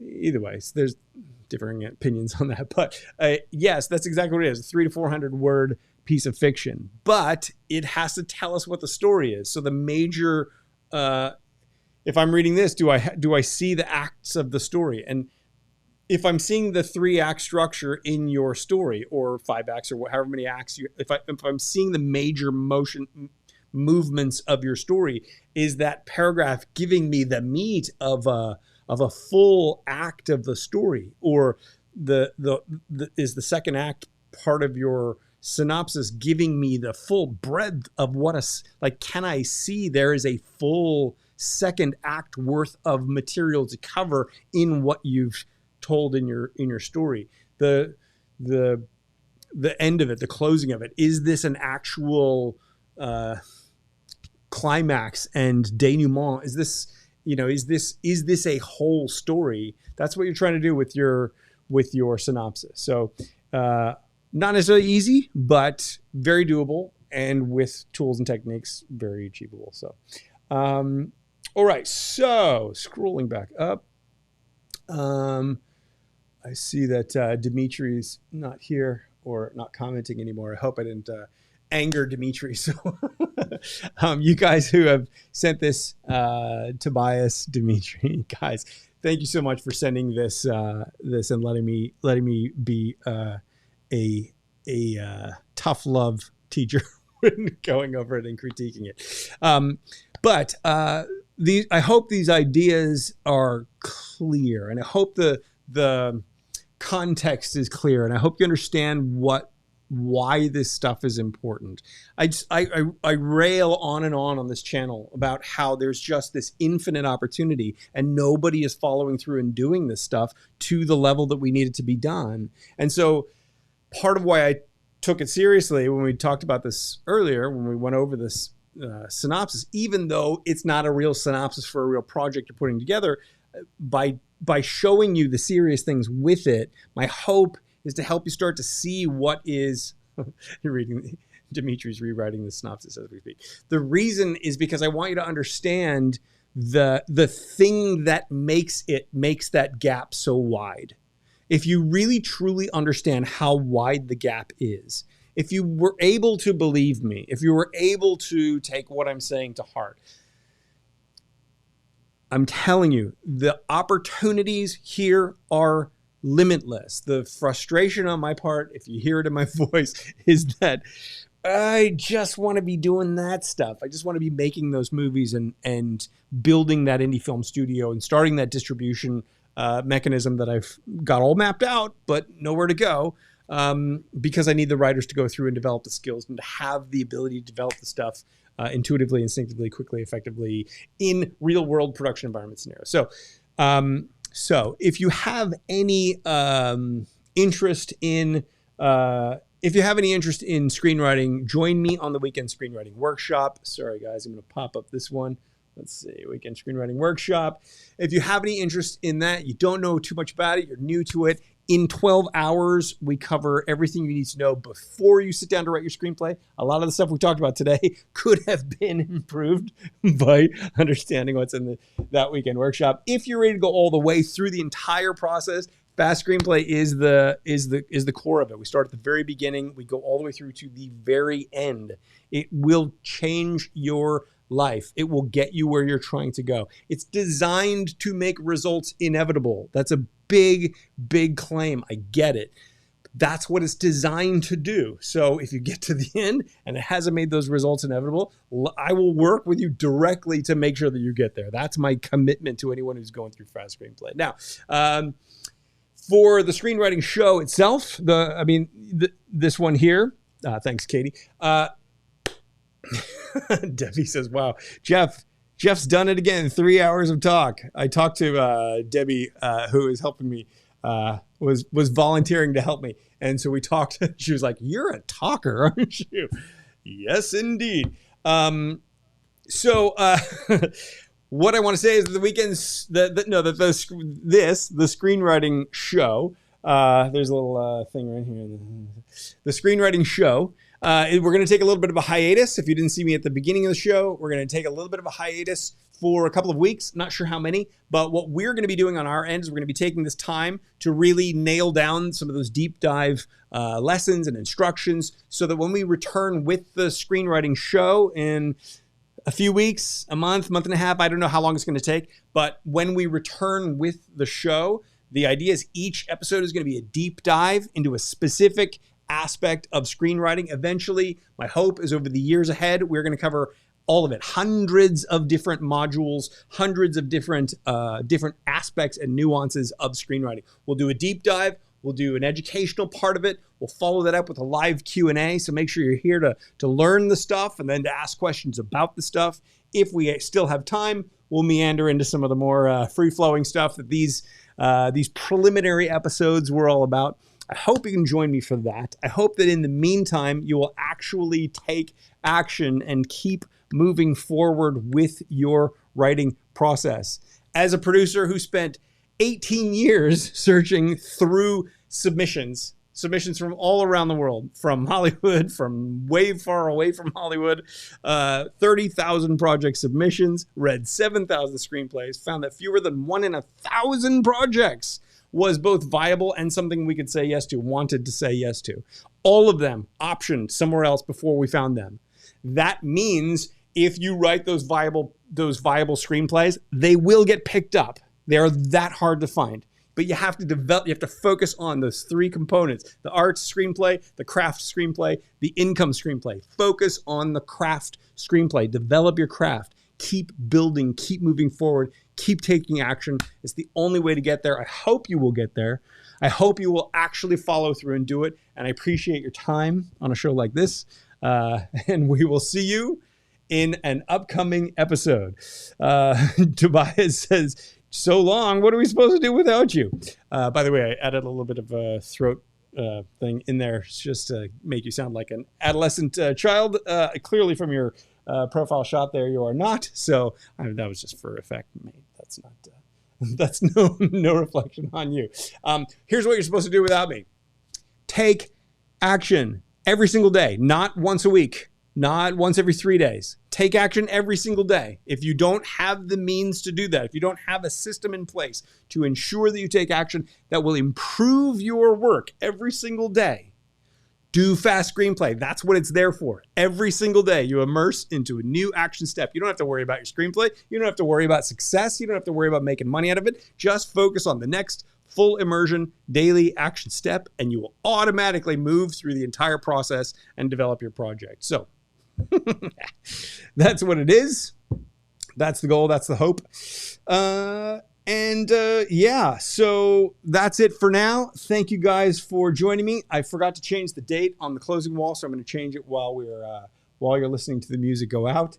But that's it for today. Thank you guys so much. I got to run, but I will see you soon. Please make sure you stay subscribed. I'm going to try to get a couple of videos onto this channel between now and whenever we return, hopefully weekly. But we will be returning with a bigger, better, more focused screenwriting show, shorter, in the future. So please stick around, stay tuned. We will see you then.